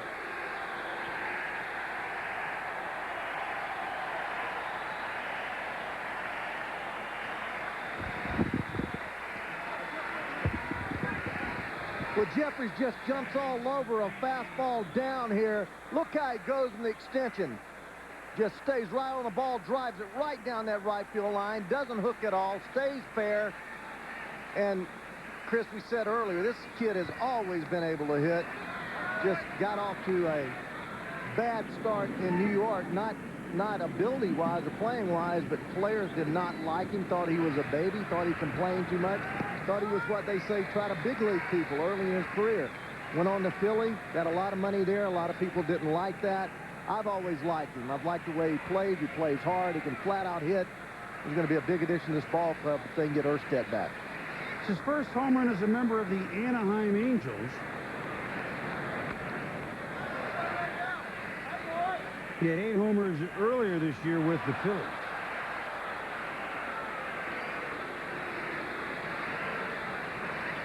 So, just like we said, Ray, Finley gets the job done, wriggling free of a bases-loaded situation with none out, and maybe the Angels get a run or 2. Well, I mean, it's exactly the way it has to go for Anaheim if they're going to get in it. As Randy Velarde looks at ball 2, 2-2. Chuck Finley, who he's thrown a lot of pitches, but... All right, Randy, work it, bud. Come on. Hoping to get another run or 2. Before he gets back out to the hill. Good pitch by Stoudemire there. The Anaheim Angels have 4 hits. 3 of them are from Greg Jeffries. It's now a 4-1 game. Chuck Finley gets a run. His team now down by 3, and he will face Juan Gonzalez, whom he retired twice tonight. Gonzalez 13 of 47 lifetime against Finley, so that's not a great number. But Will Clark has a great number against Chuck Finley, including a homer tonight. Little number. Oh, this is going to be interesting. Velarde, it's like 3 guys there playing it like a hand grenade. The pitcher didn't know whether to cover the first, and Velarde didn't know whether to go for the ball. I mean, it was mine, yours. Gonzalez moves pretty good, too.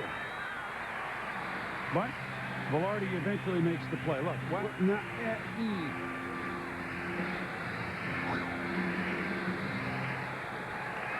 Here is Will Clark with his 23rd home run in the 2nd inning. Clark is now 10 for 24 lifetime. Over 400 against Chuck Finley.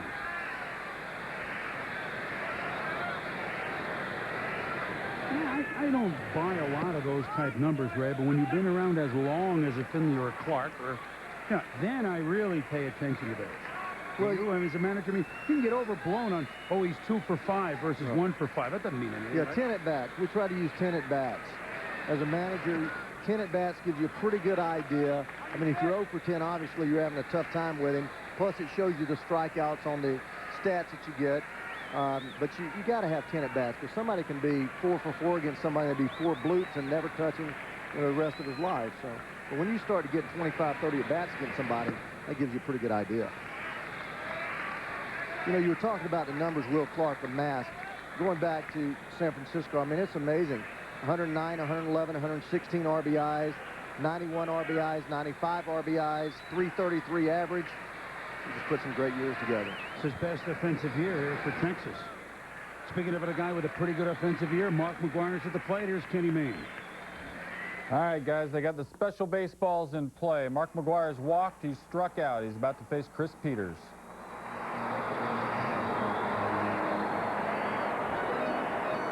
Bottom of the 6th inning, 1 out, bases empty. Mark McGuire with a walk earlier tonight. His 155th, and he was called on strikes, ending the 3rd inning. Chris Peters is pitching an outstanding game for the Pirates. That ball a little bit low, ball 1. Crowd on its feet. Crowd of nearly 40,000 in the ballpark tonight. All the tickets were sold. And here's the 1-0 pitch. High fly ball, center field. He hit it off the end of the bat, and Adrian Brown is under it for the 2nd out. Like Peters took just a little bit off, and McGuire pulled the trigger a little bit early. So the crowd got a little excited, but that one not close. All right, so McGuire's 0 for 2. He has 63. Back to you guys. What's the matter with McGuire anyway? Can he hit? Will Clark walked while you were gone, and Pudge Rodriguez is up, and the count is 0-1. You saw the strike from Finley to him. 4-1 game, battle for the West. Texas wins it. They'll be in a flat-footed tie. Anaheim wins it. They'll have a 2-game lead with 11 to go. Good string pulling by Finley there, and Pudge chased one up and out. What was that curveball? He doesn't throw it very often, just more of a show pitch. It's the slowest pitch he throws. He throws his changeup about 78, the curveball 75, slider around 82 to 83, and then his fastball 89 to 93.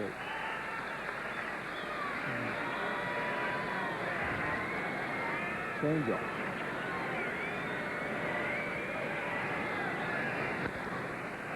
Chopper to Shipley. Velarde. Do not turn it on Pudge Rodriguez. This guy's a catcher, folks. He rambled down the line pretty good, as again the Angels could not go around the horn for the double play. And Chris, I don't know how many games I've watched him, how many tapes I've looked at him play.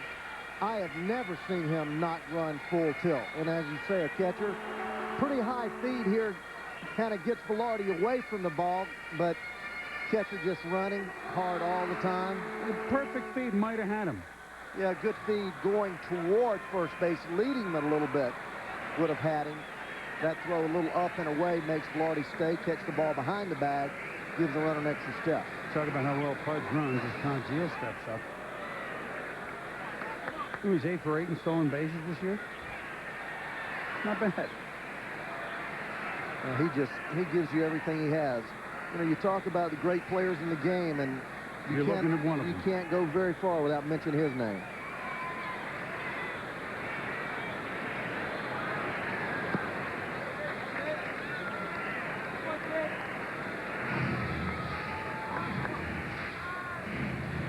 Todd Zeile played his college ball not far from the home of the Anaheim Angels. Played at UCLA, where he was a standout member of the Olympic team. And his wife, Jill McNamara, Olympian, gold medalist, 84 Olympics, Todd, Olympic baseball team. Southern California, Van Nuys, California. That's Beach Boy country right there, Van Nuys. That's Surfing USA. I mean, those are the places they sung about. 2-0 to Zeile. 4 runs for Texas in the second. 1 run for Anaheim in the top of this frame, the fifth. Well, this is where Todd Zeile does his damage. When he's ahead in the count looking for a ball in a particular area, he turns off the ball a little bit. That left foot of his floats a little bit, turns toward third base instead of going toward a pitcher. Middle in type hitter, but watch right here, the overhead camera. When he starts his stride, his left foot will leave and go into the bucket a little bit. He likes the ball middle in. If you come in there, he can hurt you. 3-1 to Zeile. With the 8-9 hitters to follow, normally you say, so what? But Mike Sims and Royce Clayton are 4 for 4 against Finley tonight, 3 of them being extra base hits. So maybe Zeile becomes a huge out at this point. Oh, ripped down the line, can't Shipley. Jeffries has been busy in left. They're going to send him home. The relay at the plate from Disarcine, a couple of bounces off a Wallback's glove. No, Pudge touches the plate and he's safe.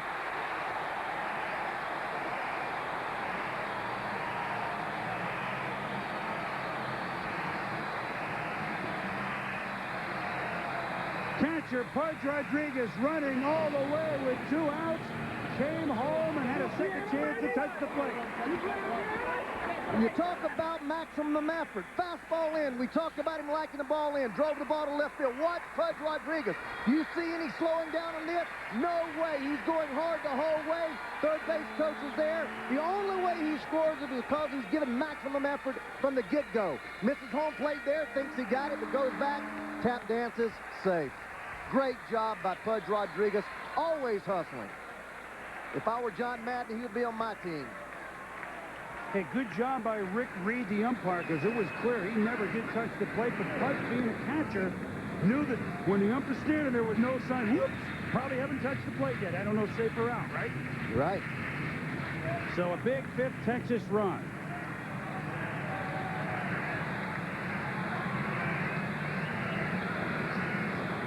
Mike Sims has doubled twice. He scored in the second. So 7, 8, and 9, Ray, have 4 doubles and a single to their credit. So we talk about the Rangers, Juan Gonzalez and Pudge Rodriguez and Will Clark and Rusty Greer. They can hit all the way through the lineup. There's your difference. Well, they can, and doing some damage. I mean, you have Todd Zeile hitting 7th in a lineup and capable of driving in 100 runs. You have Clayton hitting 9th, who led off for the Cardinals. Well, Sims is 6th, but Texas gets the run back due to the hustle of that man, Pudge Rodriguez. 5-1 Rangers. Top of the 6th, the Rangers now have regained that 4-run lead in this battle for first in the AL West against the Angels. And so now Anaheim has to dig deep, but they got the guys to do it against Todd Stottlemyre, Jim Edmonds, Tim Samet, Garrett Anderson. Edmonds 0 for 1 with a walk.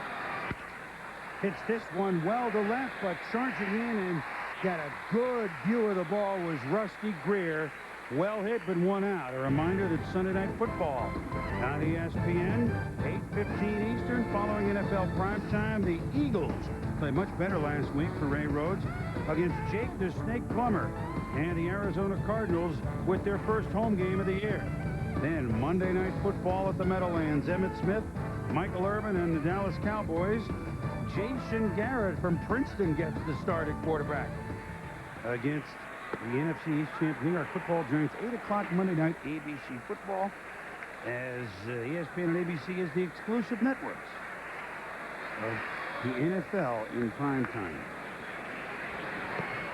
Good pitch against Salmon, had him fishing, no pun intended. 1-1. I'm not sure of that. No, it really wasn't. He was fishing, and then hey. No, I'm not so sure. Well, Salmon trying to spawn an Angel rally here at this point. Chinook, is he sockeye? Is he steelhead?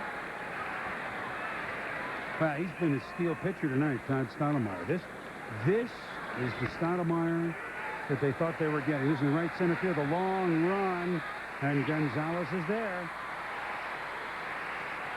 So Edmonds hit it hard. Salmon, if he had not hit it as well, they would have had 2 base hits, but Dems DeBrach. This is the guy that they had heard about and seen when he pitched for Oakland and Toronto. And St. Louis. Well, he just gives you everything he has, and I certainly wasn't belittling him or the Texas Rangers talking about a #1 starter, but when you think about the Yankees and the guys that they can throw out there at you, Cleveland actually doesn't have one. You know, Finley has been a #1 starter, and basically when you talk about #1 starter, you're talking about a guy that can give you 230, 240 innings, win you 15 to 20 ball games, and give up, you know, less than 3.5 runs per outing. Rip but foul.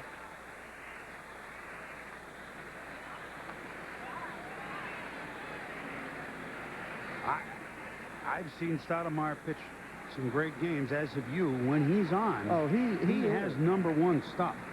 I've always been a big fan of his. Pitched that opener for St. Louis against San Diego in the division series and beat him 3-1. And he runs through Edmonds, Salmon, and Anderson. The 3, 4, 5 hitters for the Angels, 0 for 8. Berman and Ray Knight with you at the ballpark in Arlington for the bottom of the 6th inning. And the bottom of the Rangers order has been murdered tonight on Chuck Huckleberry Finley. Royce Clayton is 2 for 2. He doubled and scored. Doubled in 2 runs in the 2nd inning and scored in that inning. And singled his next time up. Check swing foul. The #8 hitter, Mike Sims, has 2 doubles. The #7 hitter, Todd Zeile, has a double. So the bottom of the order, as we look at our in-game box score, it's not Gonzalez. Well, Will Clark did homer, and Pudge has been great on the bases. But the bottom of the order has been as impressive as any other spot for the order, Ray Knight. I mean, I guess so. The top 4 hitters don't have a hit.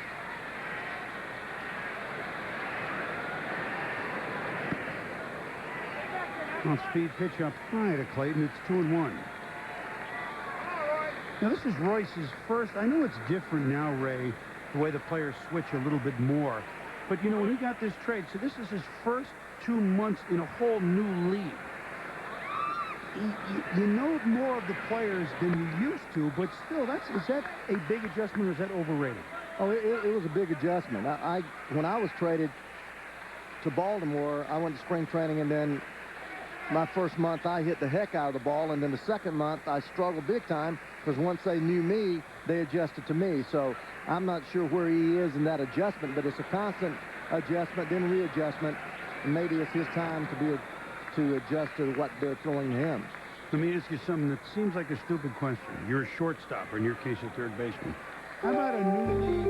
I mean, is shortstop, or some of the infield's different? Is there much of an adjustment there when you're playing in 15 new ballparks? Well, you just go out and take ground balls. If you take 100 ground balls, you'll learn the infield.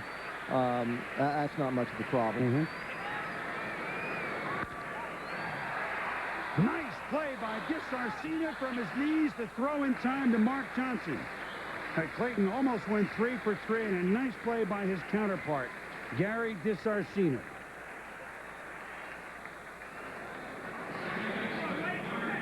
Well, he smokes this ball. Fastball right in there, brings his hands in, hits the ball right on the barrel of the bat. DiSarcina only time for one step and a dive. Nice pick, catches the ball behind him, throws it from his knees. Perfect strike. Sit down. Look at it again. Little cutter in there. Clayton hits the ball hard. DiSarcina, I mean, that ball's buying, Chris, and then he throws. Shows you how accurate and strong his arm is. I've not seen him a lot in person. Only 2 games in the last 2 years have I seen him in person. You've seen him a lot more than me, but he certainly is impressive. Oh, and he's improved hitting, talking to Rod Carew, every year. He is a heart and soul of this squad. Terry DiSarcina from Billerica, Massachusetts. Played his college ball at UMass, so you have Billerica throwing across the diamond to Worcester, Massachusetts, an all Minutemen type play. Been some pretty good middle infielders from Massachusetts. As Pop Johnson is there, and McLemore is retired. Greg Gagne, Jerry Remy. Those are 3 good. DiSarcina. Those are 3 good guys that you recent ilk. Angel pen. That's Pep Harris. Now throwing in the bullpen.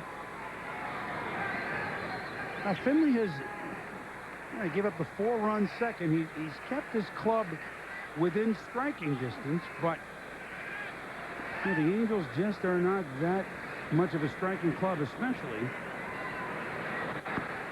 when the 3, 4, 5 hitters are open. And when you have your best player, Darren Erstad, out. Erstad's hamstring still not ready to go. He may play tomorrow. That's going to be an interesting call for Terry Collins. The Angels go from here, and then they head home to play Seattle for 3 after tomorrow night. Then they play the Rangers, of course, for that 3-game series we've been talking about Monday, Tuesday, Wednesday. And they finish at Oakland for 4. The Rangers finish up their home stand this season, their home games this season, with Oakland over the weekend. Friday, Saturday, Sunday, 3 games, and the 3 at Anaheim. Then they finish 4 in the Kingdom. So both clubs finish on the road.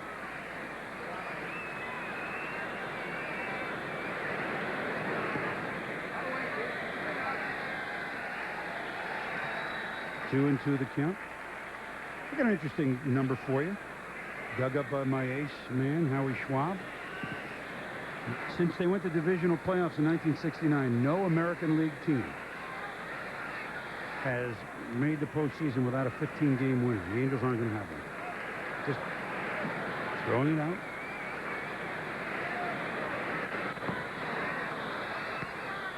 Kelly strikes out a 1-2-3 inning for Finley, keeping his club within striking distance. Can they strike in the top of the 7th?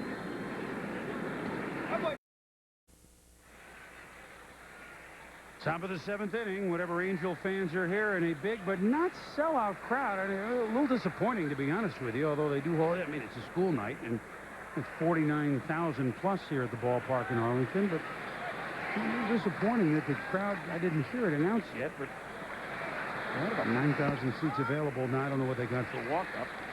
Whatever Angel fans are here, they're around their feet. 7th-inning stretch for them. Well, I don't know what they're looking for, because you're not going to have, a more exciting or more meaningful game than this. This late in the season, battling for a pennant. I mean, it just doesn't come around every year.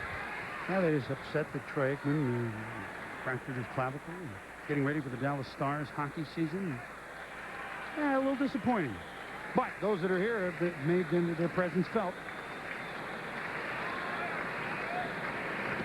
And they're hoping that they can see the Rangers play 2 games against the Angels, 3 games against Oakland, and then a couple weekends from now play in the opening round of the divisional series, and he's a big reason why they would. The man on the mound, Todd Stoudemire. Mark Johnson hacks it off and remains at 1-2. Johnson, Wallback, Shipley, 6, 7, 8. Doesn't have that same ring, but the Angels are in first place with 12 games to go, and they have won games despite what you might see on paper, despite they've been one of the best stories of the season, the fact that they're in first place. Now it's time for the Kelly Springfield key plays of the game and the difference in running with 2 outs, Ray. Well, this is the way that you don't do it. Jogging, jogging, jogging, starting to run a little bit better, then just gives up and concedes the play, not even rounding third. Now watch Rodriguez, full tilt all the way, hitting second base, full throttle, looks at the throw, never slows down, never breaks stride, gets all the way there, bang, bang, play, safe. And that's why the Texas Rangers are doing what they're doing. Not only do they have the great talent, but that reminds me a lot of what we saw from the Anaheim Angels in New York. Yeah, they were great. They opened my eyes.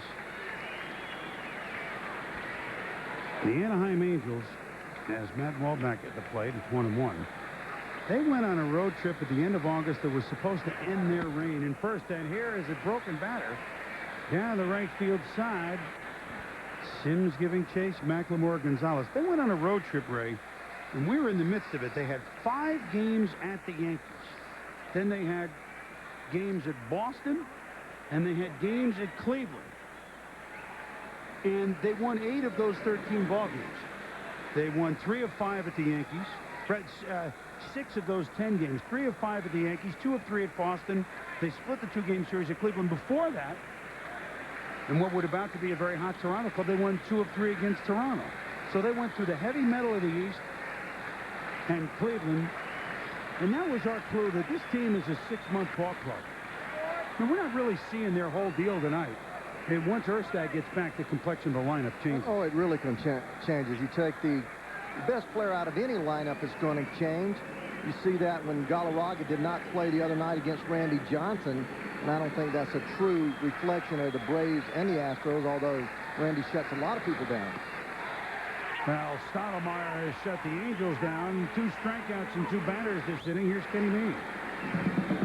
All right, the AL wild card fight. Boston up 4-3, 2 on, 2 out for Baltimore. Tom Gordon to Robbie Alomar. That's F8, consecutive save number 38 for Gordon.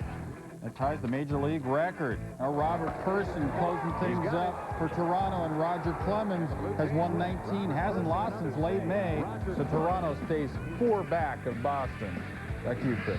All right, Kenny, thank you. The Rocket Man, he's in the second half. Yeah, it could be tough AL Cy Young voting with David Wells, David Cohn, Pedro Martinez, Roger Clemens. That's going to be a tight one. Here is the pinch hitter, Chris Wilson Pritchett. And the Angels will hope that he will not wait till the midnight hour to get a base hit. You know I was sitting on that one. I was sitting dead red on that. Second round pick of the Angels in 91. And he hits this one to the gap. Actually, it falls in there. It didn't get the good lumber to it. But Pritchett batting for Shipley, and the Angels are in a little bit of business.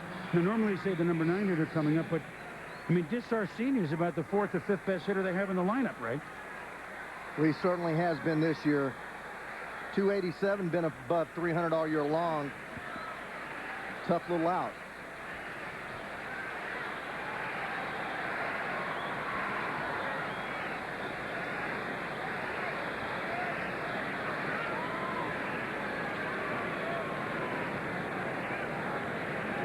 DeSarcini goes the other way. Now, the only man that has solved Todd Stottlemyre tonight is the man in the on-deck circle. Double, double, and home run to Greg Jeffrey. So if DeSarcini could get on, maybe the game's complexion changes.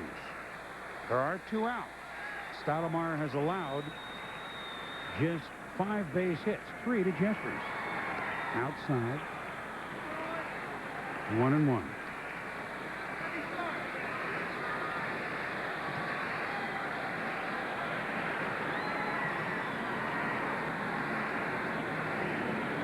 Todd really in command tonight. Only 1 walk back in the 4th to Edmonds.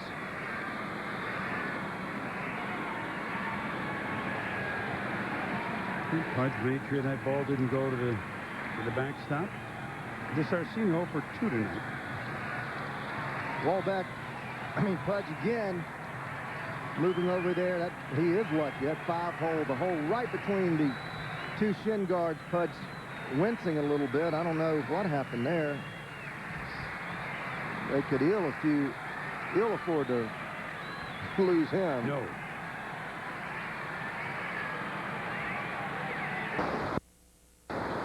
Going to get some long odds. Now, he is 2 for 26 lifetime against Todd Stottlemyre.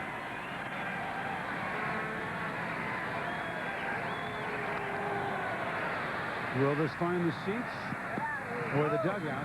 Just gets a row back. Zeal gave a chase, but Sarcina stays alive at 2 and 2. 2 for 26. Now, those are numbers that mean something. Yeah. And looks like to me, DeSarcina just keeps trying to pull the ball. Somewhere along the line, I think Todd has worn him out inside and made him aware of the inside pitch, because those pitches away, he's leaving the ball, pulling off the ball, giving a little bit, and not being able to handle that ball away from him. So let's see if he tries to finish him off inside. He does go inside. Pass. Zeal down the line. Here comes Pritchett. He's going to be held up by Larry Boa. So runners at second and third for Greg Jeffries.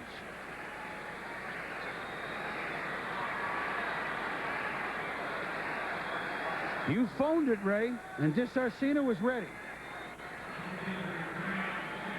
So now Greg Jeffries comes up with 2 men in scoring position. Doubled to lead off the game, was stranded. Doubled in the third inning, was stranded. I figure I can't score from second. I'll score from the plate. Hit his first home run as an Angel in the 5th. Well, you can bet with Velarde on deck and a 4-run lead, even though Velarde would be the tying run, he's going to pitch very carefully to Greg Jeffries. But the thing that you mentioned earlier, looks like there's something going on out there. Trainer's going out. Trainer going out Bosman. with Dick Bosman, the pitching coach.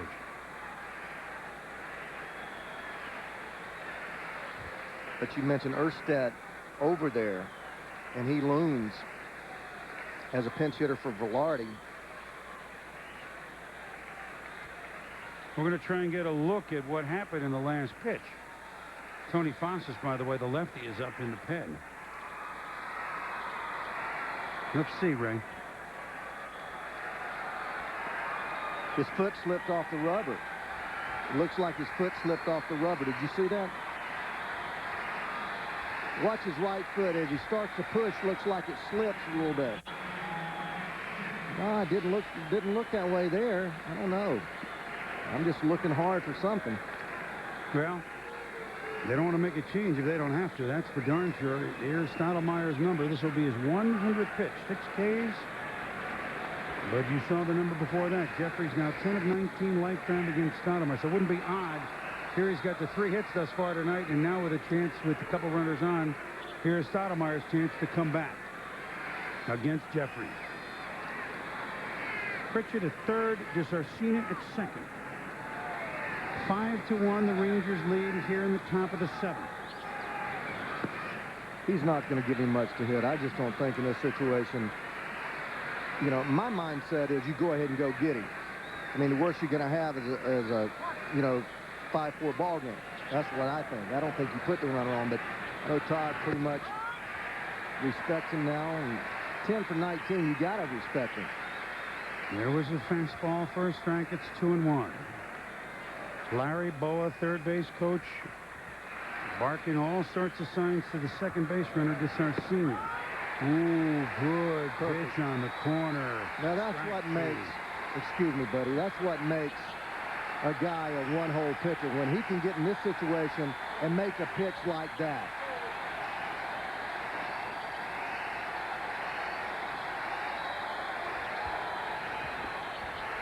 They wanted it. The count is full. 3-2. Now it sounds like a full crowd. There, all of a sudden, they're on their feet. Full count to Jeffries.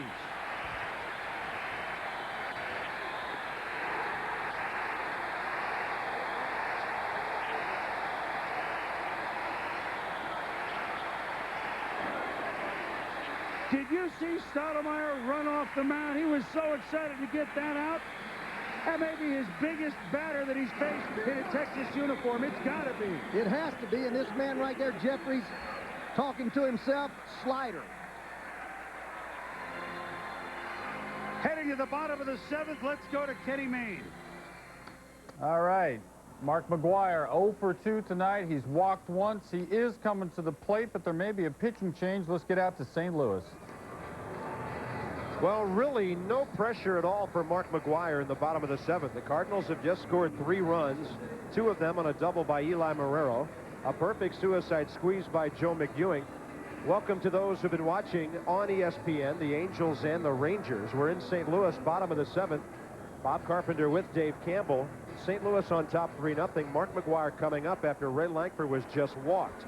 Now, Vukovich goes to the mound for the Pirates, but they really didn't even have a right-hander warming up.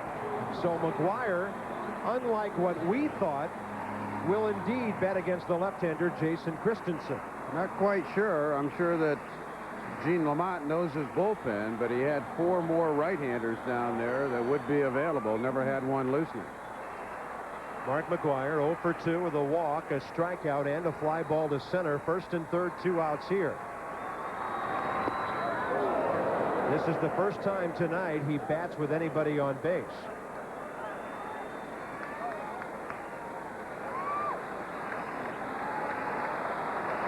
He took this pitcher deep last night. No balls and 1 strike the count. High fastball, he couldn't get it.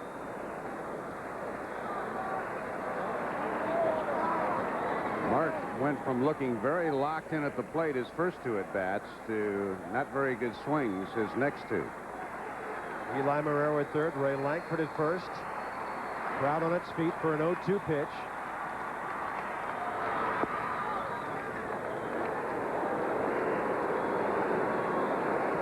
You know, as Mark has said many times, hey, that pitcher's trying to get me out. It's not quite as easy as it looks.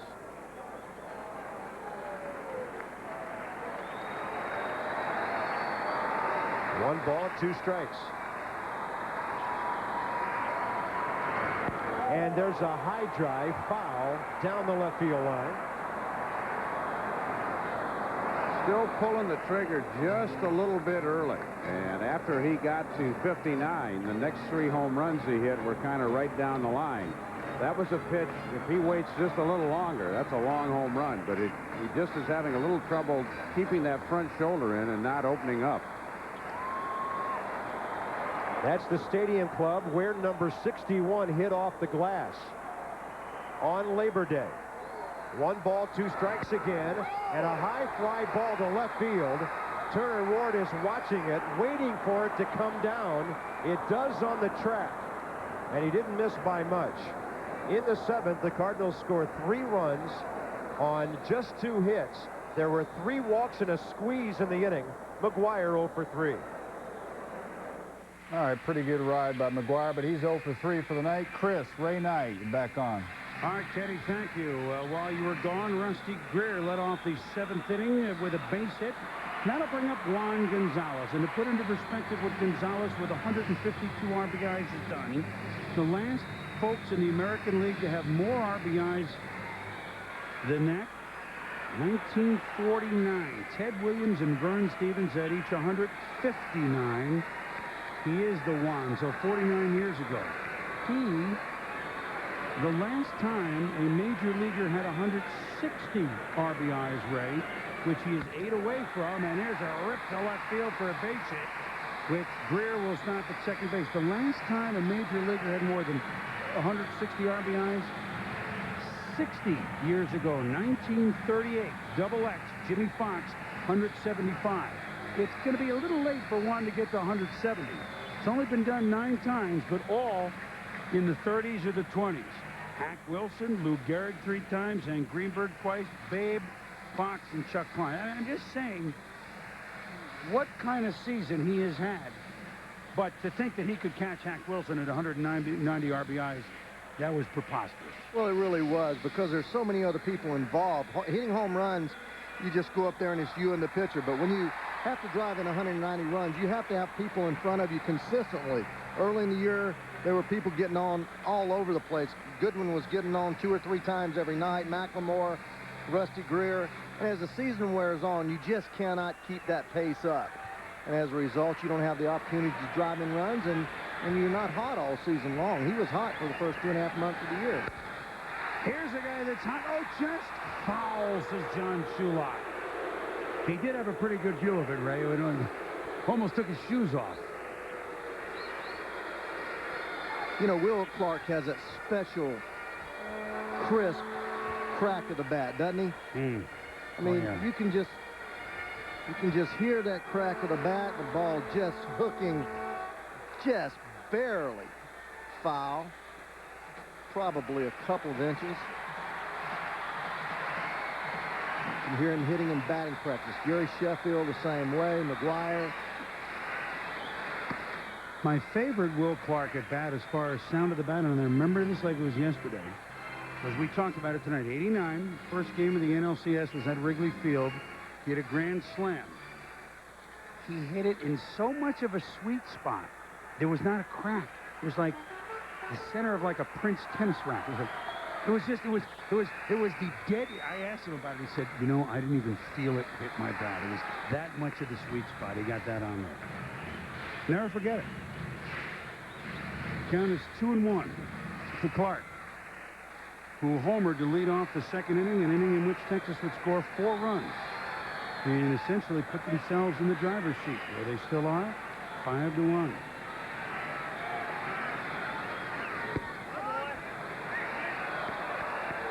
Rick Reed says strike. It's 2-2.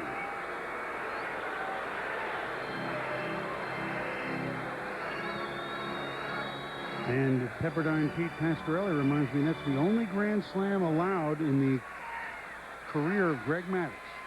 89, that's a long time ago, Greg Maddux, famed Cub. I did not know that, too. Howie, we got Peter, we got Malibu, Marty Aronoff. I mean, we're wired this game. Right now, Finley's at a really important ball game that if he doesn't get Will Clark out, I believe Terry Collins would go to the bullpen. He's been a warrior out there, 7th inning. Worried about him getting to the 7th inning when he was having that problem in the 3rd. We'll do it again.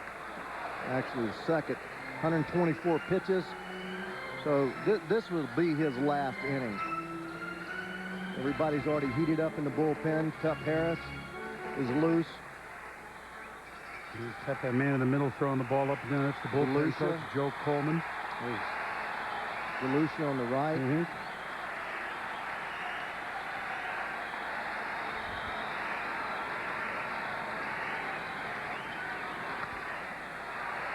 Will got a little more of that one. He's a tough out there. Yep. Yeah, he is. Not when he's swinging the bat the way he is now. He just battles you and battles you and battles you and takes what gives him. And hey, he is. I'm sorry, Ray. He's one of those major leaguers with lots of plate appearances that's lifetime averages in the 300s. Gwynn, Boggs, Grace, Molitor, Rowdy Alomar, Will Clark. Those guys, and it's tough to hit 300 over, you know, a decade or so. Oh, it is. Those are the guys. Ground ball to Velarde. DeSarcina over to Johnson. This time Clark grounds him into a double play with Greer moving to 3rd. And remember, he's lugging it out with that fractured toe. And Terry Collins has made the sign. Chuck Finley's hung into the end, even getting a double play ball. And if the Angels can get out of here with the score still 5-1, we shall see.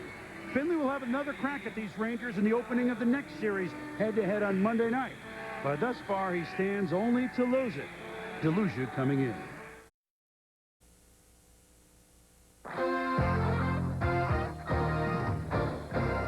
ESPN Wednesday Night Baseball is brought to you by 10-10-3-2-1.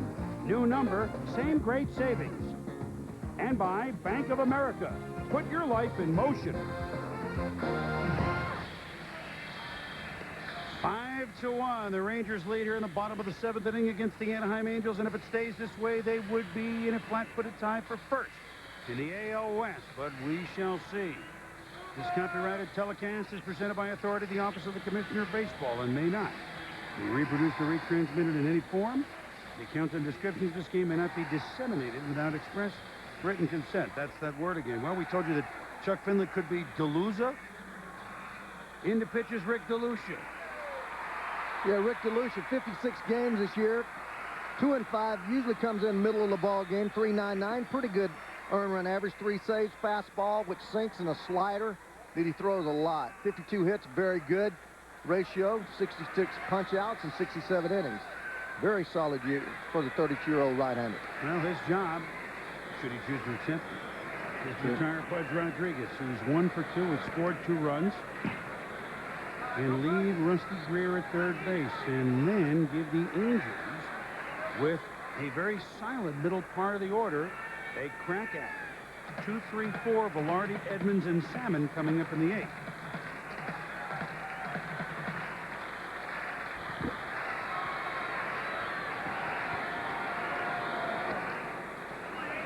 DeLucia has been around. Really pitched earlier in his career with the Seattle Mariners, Reds, Cards, a little bit with the Giants. From Wyomissing, Pennsylvania. Pitched his college ball at the University of Tennessee. Came over here to Anaheim late last year. Aneurysm in his right arm on July 15th last year, went on the DL, so he's had a pretty good comeback year, bounce back year. Rick Reed looking in the dugout. I'm not really sure. That's a quizzical look there from Mike Sims in the hole.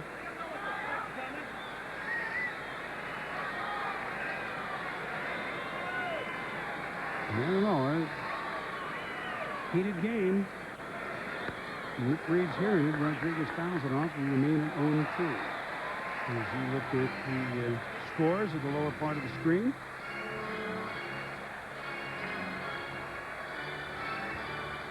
Chuck Finley hoping he's not leaving anywhere. He's in many ways a team leader. Atlanta, that Smoltz tonight.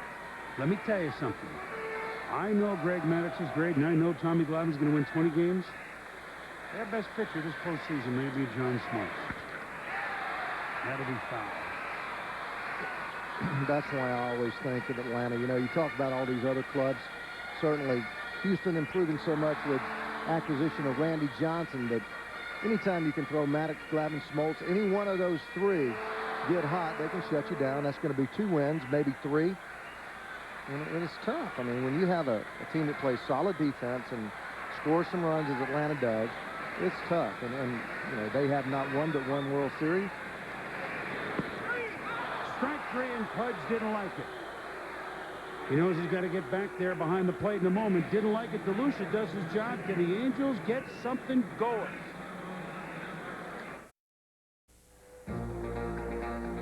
Wanted the AL West title, and Todd Stoudemire retired Greg Jeffries for the first time tonight, with the Angels nipping at the heels of the Texas Rangers with a score of 5-1 and runners at second and third. Stoudemire delivered. He ran off the mound, and with 6 more outs, the Texas Rangers and the Anaheim Angels will be in a flat-footed tie for first with 11 games to go. And the best is they're settling it head-to-head. 5 of the next 8 games are head-to-head. Lee Cat Stevens is going into play first base for Mike Sims. A defensive move with Will Clark still not being able to play the first with the fractured toe. And Orlando Palmeiro, one of those young outfield call-ups, is up for the Angels. He will bat for Randy Velarde. So Palmeiro, Jim Edmonds, and Tim Salmon as the Angels try to get something going.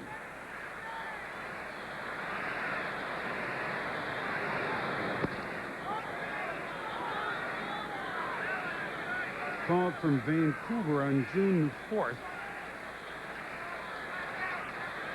He has made some key contributions to the squad, as is another young outfielder, well, not young, but inexperienced outfielder, call it Reggie Williams.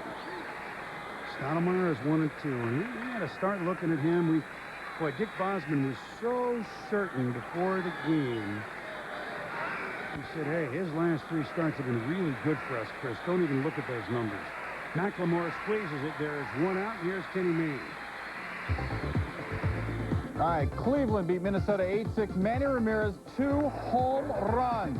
He hit 4 in a row over 2 games, tied a Major League record. When he hit his second in the game, that's 5 homers in 2 games. That also ties a Major League record. Then after the game, they tore apart the stadium. No, they tore that down to show they've won their 4th consecutive AL Central title. Chris and Ray, it's Cleveland once again.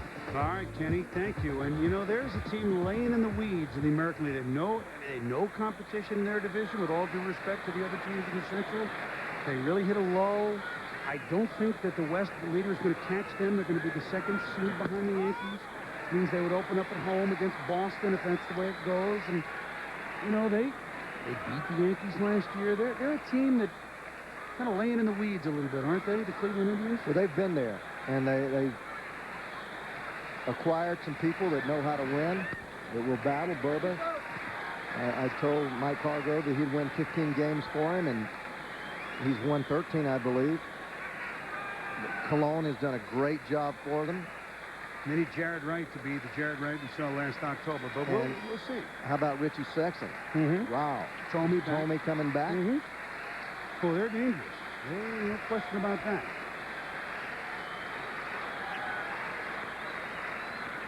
The winner of the West, if they could get a better record than Cleveland, would open up the opening round at home. But right now, Cleveland's got a little bit of an advantage on these teams, and if this stays this way, they'd pick up one on the Angels in that overall situation.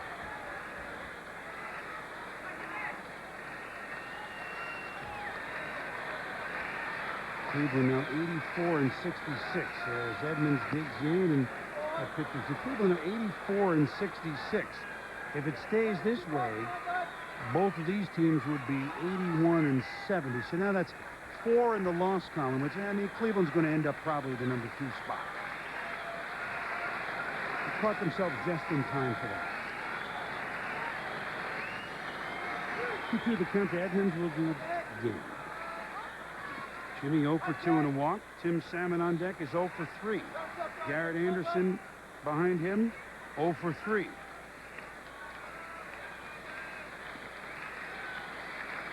Edmonds putting together a great year again. 309 with 22 home runs, 82 ribbies.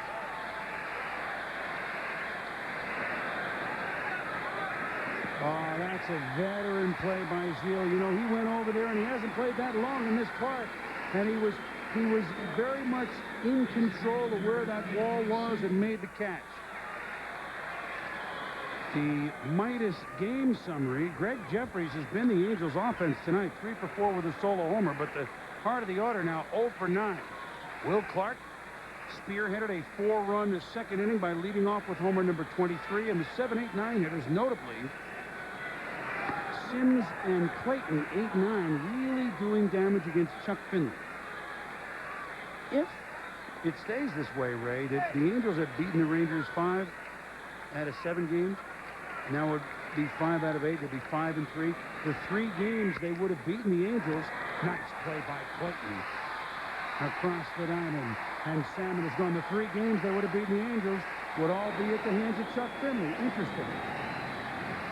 We go to the bottom of the 8th. The Rangers are leading the Angels 5-1. But let's mainline it over to Kenny. All right, sports fans, we'll get you back to your baseball game real soon. Sammy Sosa is coming to the plate real soon, and we're going to cut live to that as soon as he actually does take his at-bat against the Padres. For right now, just kind of catching up. San Francisco, the dark horse to try to get back in the National League wild card race, playing Arizona just in the first inning. The Mets came into the night a half game back of Chicago for the wild card lead. Carl Everett for Houston is homered against them, so the Mets being threatened with falling more than that half game back unless they can do something in the late innings. Again, we'll be getting you to Sammy Sosa as he tries to tie up Mark McGwire. Sosa will be facing Joey Hamilton tonight. Sosa's batted 34 times in his career against Joey Hamilton, has a .382 average against him, also 3 home runs, so that's like 1 in every 10. Getting that to you real soon, but right now, back to your game. Thank you very much as we return here to Lance Johnson led off with a single. He's at first. Morandini flied out. Now Sammy Sosa, second only, of course, to McGuire. 62 home runs. Looking for number 63, as is a packed house here in San Diego tonight. And they gave him a standing ovation, which we missed, on his way to the plate. Every at-bat here in San Diego last night, every time Sosa came up. Right-hander Hamilton to him, grounded down to third, off the glove of Caminiti, played by Gomez and dropped. So Sosa, first ball hitting, first at-bat, will reach first base, but the home runs remain at 62. Kenny Mayne? All right, Sammy wasn't waiting around to check things out. But again, against Joey Hamilton, has quite a good record. We'll be getting to you on those at-bats later in the night. Right now, we take you back to your games. Enjoy them. All right, Kenny, thank you very much. As we see Sosa, there's Todd Stottlemyre, Ray Knight going up the ramp. That'll be all for him, and this is the outing that Texas was looking for from him as they come to bat in the bottom of the eighth. Yeah, 8 full innings. Just a great job negating everything that Anaheim could throw at him. There's the Sherwin-Williams pitching summary. Yep. Sherwin-Williams painting wallpaper stores, and Stottlemyre painted it pretty good, didn't he, Ray? Look at those. He did numbers. 1 base on ball, 7 strikeouts, just 6 hits. That 1 run, that Greg Jeffries home run. Well, and remember, he goes against Finley in game 1 of that 3-game series, Ray, in Anaheim on Monday night. New second baseman for the Angels. Remember, they batted for Velarde, Norberto Martin. Rich DeLucia came on to retire Pudge Rodriguez to end the threat in the 8th. Now works to in the 7th. Now works to Todd Zeile, Lee Stevens, and there's a base hit for Zeile. So the bottom of the order just continues to impress. Zeile aboard, and that'll bring Lee Stevens, who went in defensively at first base, up for the first time tonight. For Todd, 2 for 4. Sims was 2 for 3, and Clayton, who's hitting a 9, is 2 for 3. Well, to show you the firepower this ball club has, Todd Zeile hit 3rd when he was with the Cardinals. He hit 4th when he was with the Marlins. He hit 5th with the Phillies, and now he's hitting 7th for this ball club.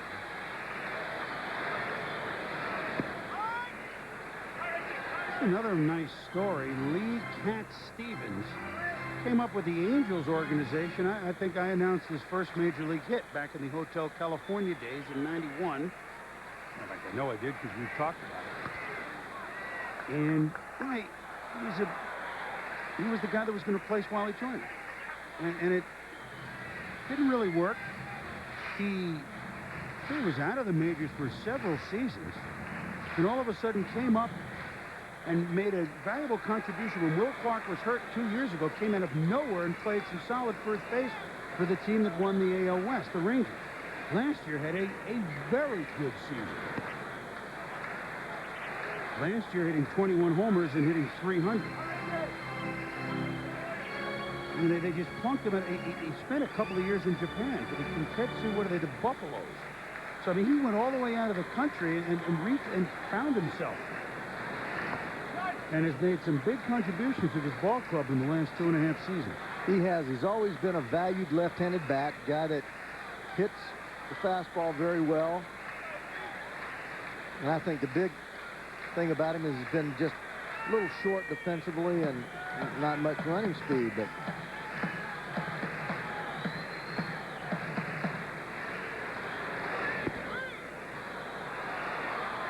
Reed said he got the corner, and Stevens will sit down and have tea for the Tillerman. Well, Lee Stevens stands way off the plate, and this ball looks like it's about 4 feet from him, but the ball is right on the outside part of the plate, and when you're that far off the plate, you have to be able to cover that outside corner. Not to hit the ball, to just foul it off. Lee Stevens thought it was a little bit out of his zone, but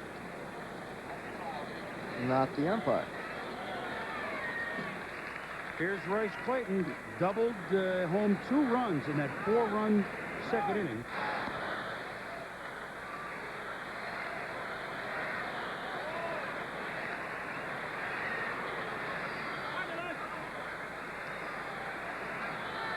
Clayton is 2 for 3. The double we talked about and scored. 2-run double and scored and then single. And there is the almost automatic. You know the game's big when it's 5-1 and you're going to bring John Wetland in the 9th inning.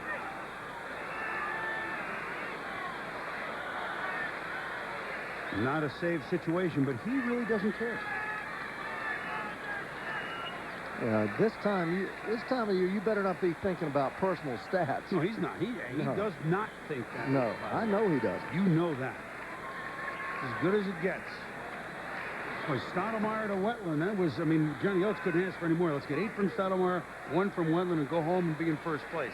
I think that's kind of the way he scripted it, isn't it?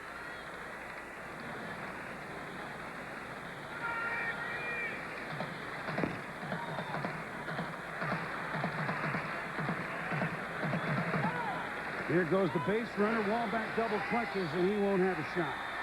Safe at second is Todd Zeal. And Todd doesn't do that often, but I guess they must have seen something. And what the heck, you're up by 4 runs in the 8th inning? Move it along. Texas much more aggressive on the base pass tonight because they've been on the base paths more. Well, too, you know, you talked about them not running very much. They don't have that much speed. Here's just a bad pitch down in the dirt, and I don't know. They just pitched a good pitch to run on there. Maybe DeLucia grips his slider a certain way. Sometimes the base runner can detect that. But with Clayton, you're going to see them running more because Clayton can steal some bases. First stolen base as a Ranger for Townsend. Rose fouls it back. As you mentioned, Rodriguez 8 for 8. McLemore 12 for 16.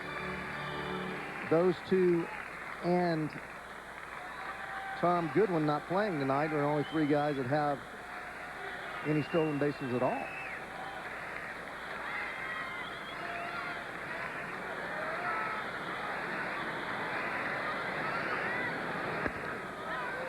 Royce Clayton fouls it off. He was San Francisco. He had a perfect nickname. Royce Aroni Clayton, the San Francisco treat, but we've had to change that a little bit. You know, here's the difference in the 2 clubs. We showed this at the beginning of the game, Ray.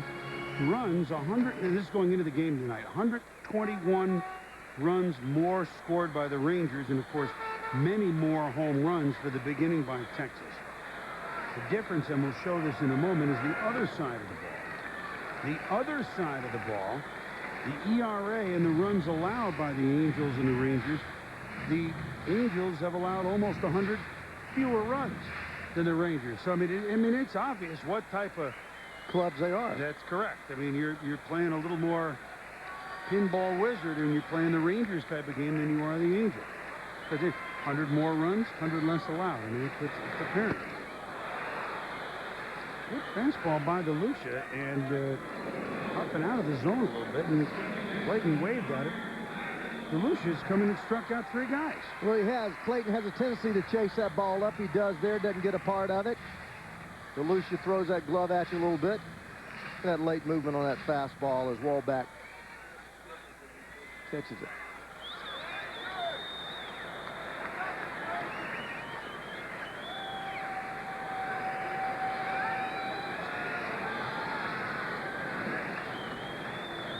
Top of the order is Mark McLemore. He's walked twice, 0 for 2, but he's been on base twice with the walk.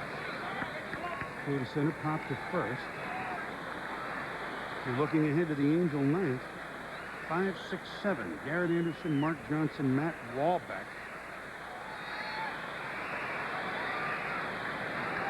I'm not even sure what Terry might do. Collins for a pinch hitter. He's Nevin, who's decent fastball hitter, but I usually probably let those guys hack it at Wetland and see what happens. Remember the Cubs and the Padres with Thorny and Joe Morgan coming up from the Murph? Boy, we really enjoyed our trip there last week.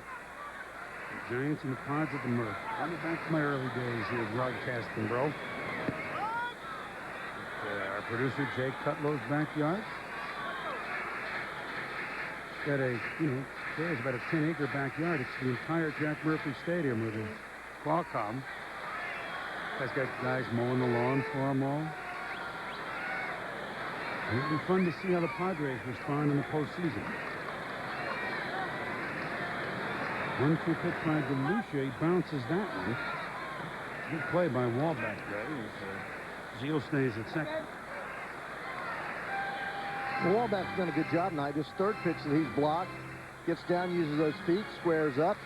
Key there is make sure you get your body square to home plate so the ball doesn't carry him at an angle. As long as that ball comes off of you, your chest protector or your knee out in front of the plate, not too many runners are going to try to advance.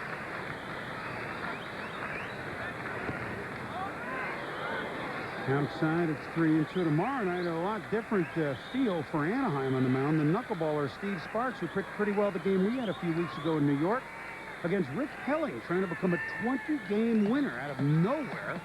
Helling was 11-16 lifetime coming into the year. So that's tomorrow night's pitching matchups in what will be who will leave town in first place if this stays the same. McLemore on with his third walk of the night, and Roberto Kelly coming up looking for his first hit of the night. He's 0 for 4. Again, we reemphasize Finley against Stoudemire next Monday in the first of a 3-game set. And then Sparks and Helling both tomorrow night and next Tuesday in the second of that 3-game set. Marcel Latchman out to talk to Rich DeLucia because the pinch hitter has come on for Roberto Kelly, the veteran second baseman Luis Alicea. Well, pretty simple, Ray. Being a flat-footed tie unless the Angels come up with 4 runs. Yeah, you don't have to say too much about that. If you can't figure that out. We don't need computers for this, you mean? No. Not for that part of it. There's, by the way, a lot of things we don't need computers for. Don't get me started on that subject. What's going to happen when we get to the next century? What, none of these computers work anymore? Just an aside on real life. Didn't anybody figure that out, that we might come to a new century? That's just an aside. Now back to the game. Luis Alicea up, and an off-speed pitch by DeLucia is in there for strike 1. Alicea, pesky hitter at times, right? Yeah, switch hitter, made good contact, came up to the Cardinals organization.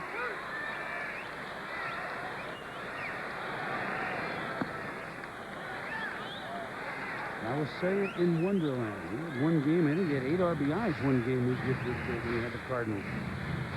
Well, he's a great player to have on the ball club. Plays a solid second base, can steal a base for you. Went to Florida State University, very highly touted out of there.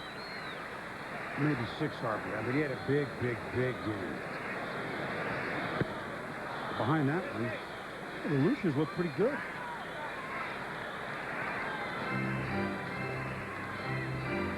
Again, the ninth for the Angels, Anderson, Mark Johnson, and Matt Wallback. Not exactly Ruth, Gehrig, and DiMaggio, but yet that's who's coming up in the ninth for the Angels. Of course, we didn't play with DiMaggio, so we couldn't have had that order anyway. But you get my drift. Still stuck on that computer thing. It's thrown me haywire.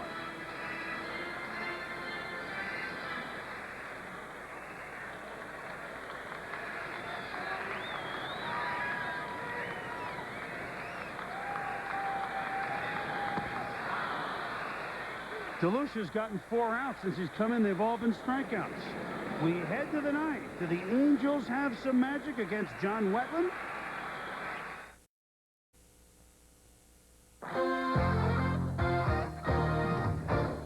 ESPN Wednesday Night Baseball is brought to you by Midas. For quality service, visit your neighborhood Midas today. And by Norelco. For an unexpectedly close shave, put it to the test. Back at the ballpark in Arlington, the Rangers, thanks to a 4-run second inning, lead the Angels 5-1 behind Todd Stoudemire. Tom Goodwin is in defensively to play center field, and on the mound, 40 saves. And a play from Blue Oyster Cult, don't fear the Reaper when he comes in, John Teenage Wetland. Well, he's been such a great closer over the years. Look at those hits and walks there. 52 total hits and walks, 57 innings pitched. Anytime you see that, you know that the pitcher not only has great stuff, he's not afraid to come right at you and use it. Interesting story about Wetland. I was with Detroit in 1988 when he was a Rule 5 pick. Came to spring training with the Tigers from the Dodgers. Sparky kept him to the last day. Loved the kid. He couldn't throw strikes. Sitting back. Ended up becoming a great pitcher. He starts against Garrett Anderson with the ball. Wetland hails from, well, where your bride. Well, he lives now in New Mexico. Good to see Nancy here tonight. I knew we could make short putts here. I had no problem once we got it on the green with her in the booth. Have you watched too much lately? Well, hey, I'll take my chances. She can putt for me anytime. Wetland lives in New Mexico. And was part owner of a minor league hockey team there. I think they're called the Scorpions, but I asked him how his team's shaping up for the game. He said, nah, had to dump out. So the Scorps are on their own. I think that's who they were. He's a competitor. He's a fine young man, isn't he? Yeah, he's very much into every pitch, even when he's sitting in the bullpen. Royce Clayton made that look easy, didn't he, Ray? 1 out. 40 save seasons. Of course, he was automatic closing out for the Yankees 2 years ago in that storybook 96 season. Wetland only one behind Dennis Eckersley now for the most 40 save seasons. Either that Texas hat holds up better than that Yankee hat did, or he uses that's right. That's right. That one Yankee hat, he never traded it in. He used the same hat the whole year long. That was people got away from him after the game. And he starts Mark Johnson off with a strike. Wetland is a musician. He plays guitar, he plays the sax, he plays the clarinet, and he paints the corners and throws some gas.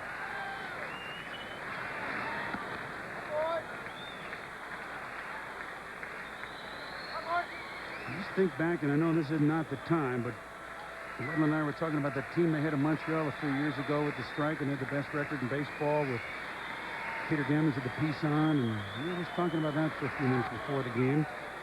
And he has a chance now to get back in the postseason, like he did with the Yanks, and now can he do it with Texas? Remember the Cubs and Padres, Sandy Sosa, Tony Gwynn, coming up next. Third of a 4-game series out there. The Mets are trailing in the 8th. And the Cubs are very aware of that score. The Mets trail 2-0 in the 8th at our last report.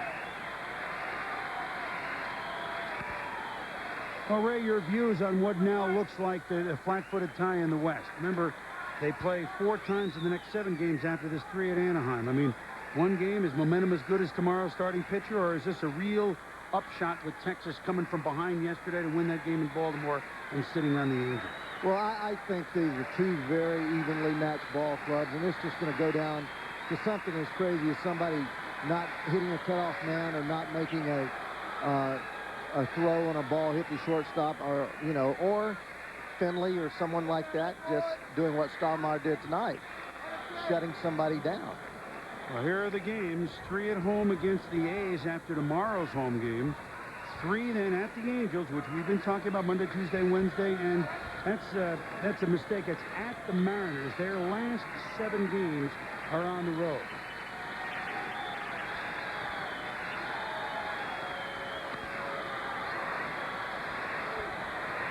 This again will bring Zeal over. Now here's the Angels schedule. They go home also from here after tomorrow night.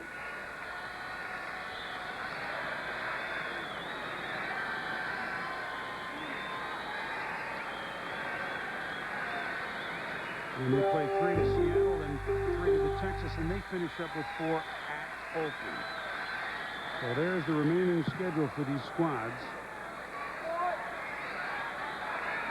Not that much to cheer. I mean, it's going to boil down to these 5 head-to-head games, right? It really is. It always does. It seems to always boil down to those games. And you come into this now, tomorrow's game. This is a real big game for Texas here. Anaheim could afford to lose this ball game, come back and win tomorrow. Had Texas lost this ball game, gone 2 back, tomorrow would have been 3 back, been a 3-game swing.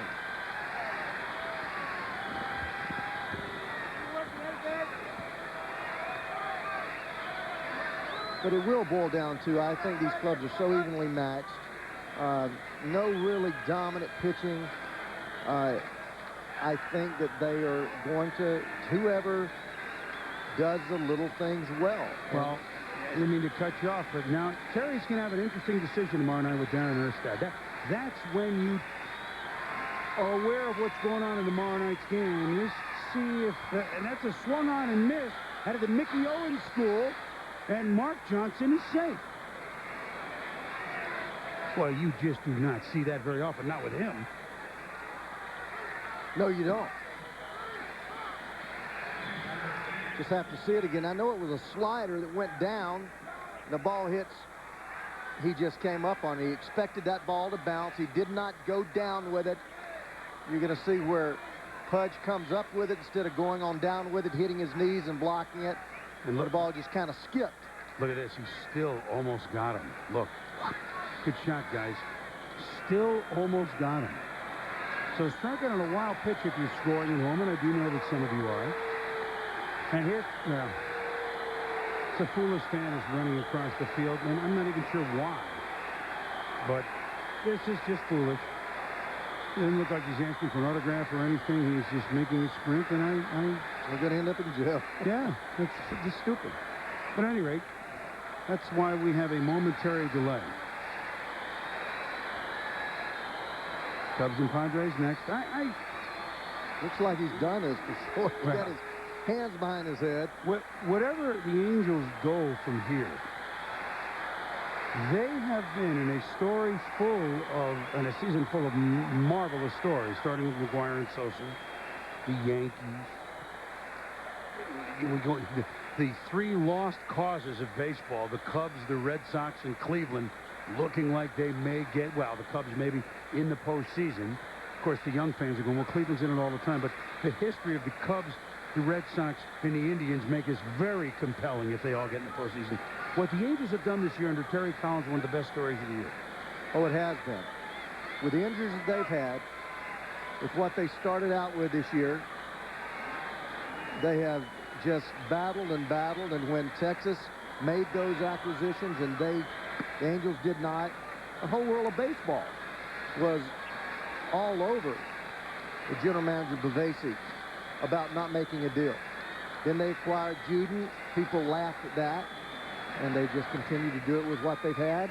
Jeffries, we saw him make the addition to Jeffries, who has made a difference and will make a difference, but not a lot of changes in this ball club from day one.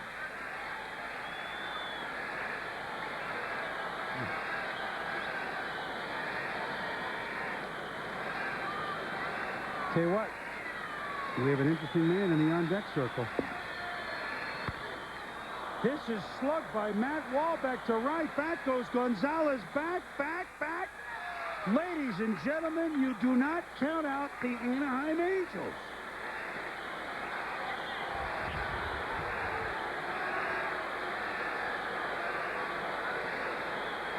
Wow.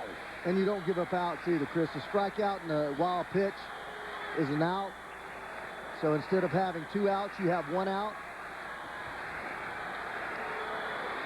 This fastball right down the middle of the plate. I mean, that ball was right down the heart of the plate, right through the mask of the catcher. Rodriguez trying to catch it, but Wahlbeck didn't allow it to get there and hits it out there about 355 feet. And Matt Wahlbeck has made this a 5-3 game with his 6th home run.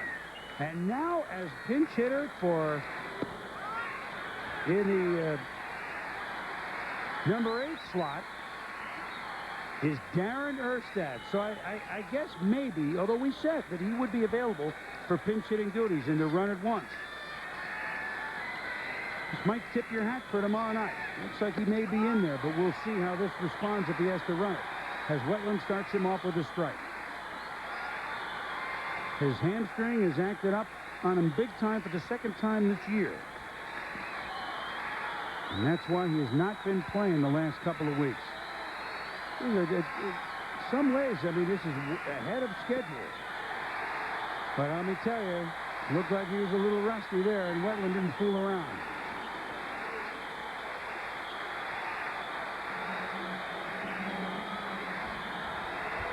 Well, Johnny Wetland has always been able to come back and get you. And here's a curveball, straight down, perfect pitch, 12 to 6 o'clock. Erstad swings over it. I don't know if he's as rusty as it is. A good pitch, just putting him down. Look at the rotation of this curveball. You're Boom. right.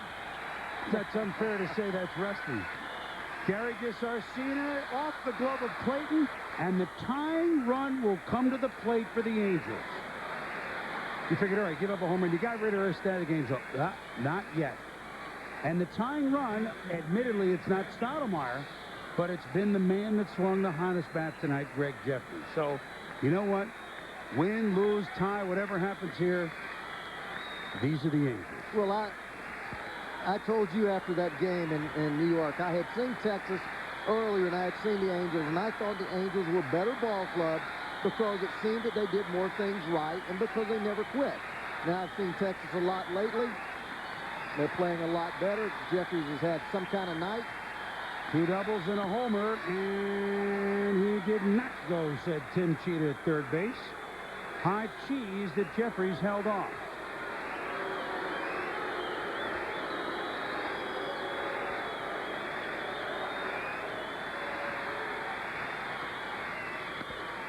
Hit to left.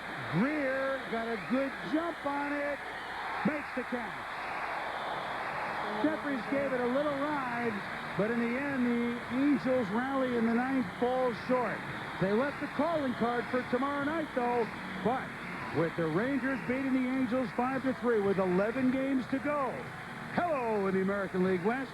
The Texas Rangers with a home run from Will Clark and the Anaheim Angels are in a flat-footed tie for first, 81 up and 70 down. Our next game is the Sammy Sosa and the Cubs at San Diego. For Ray Knight and all of us here in Arlington, thanks for joining us. This has been a presentation of ESPN, the worldwide leader in sports. I'm Chris Berman. The final again, Texas 5 and Anaheim 3. Gary Thorne, Joe Morgan at the Murph.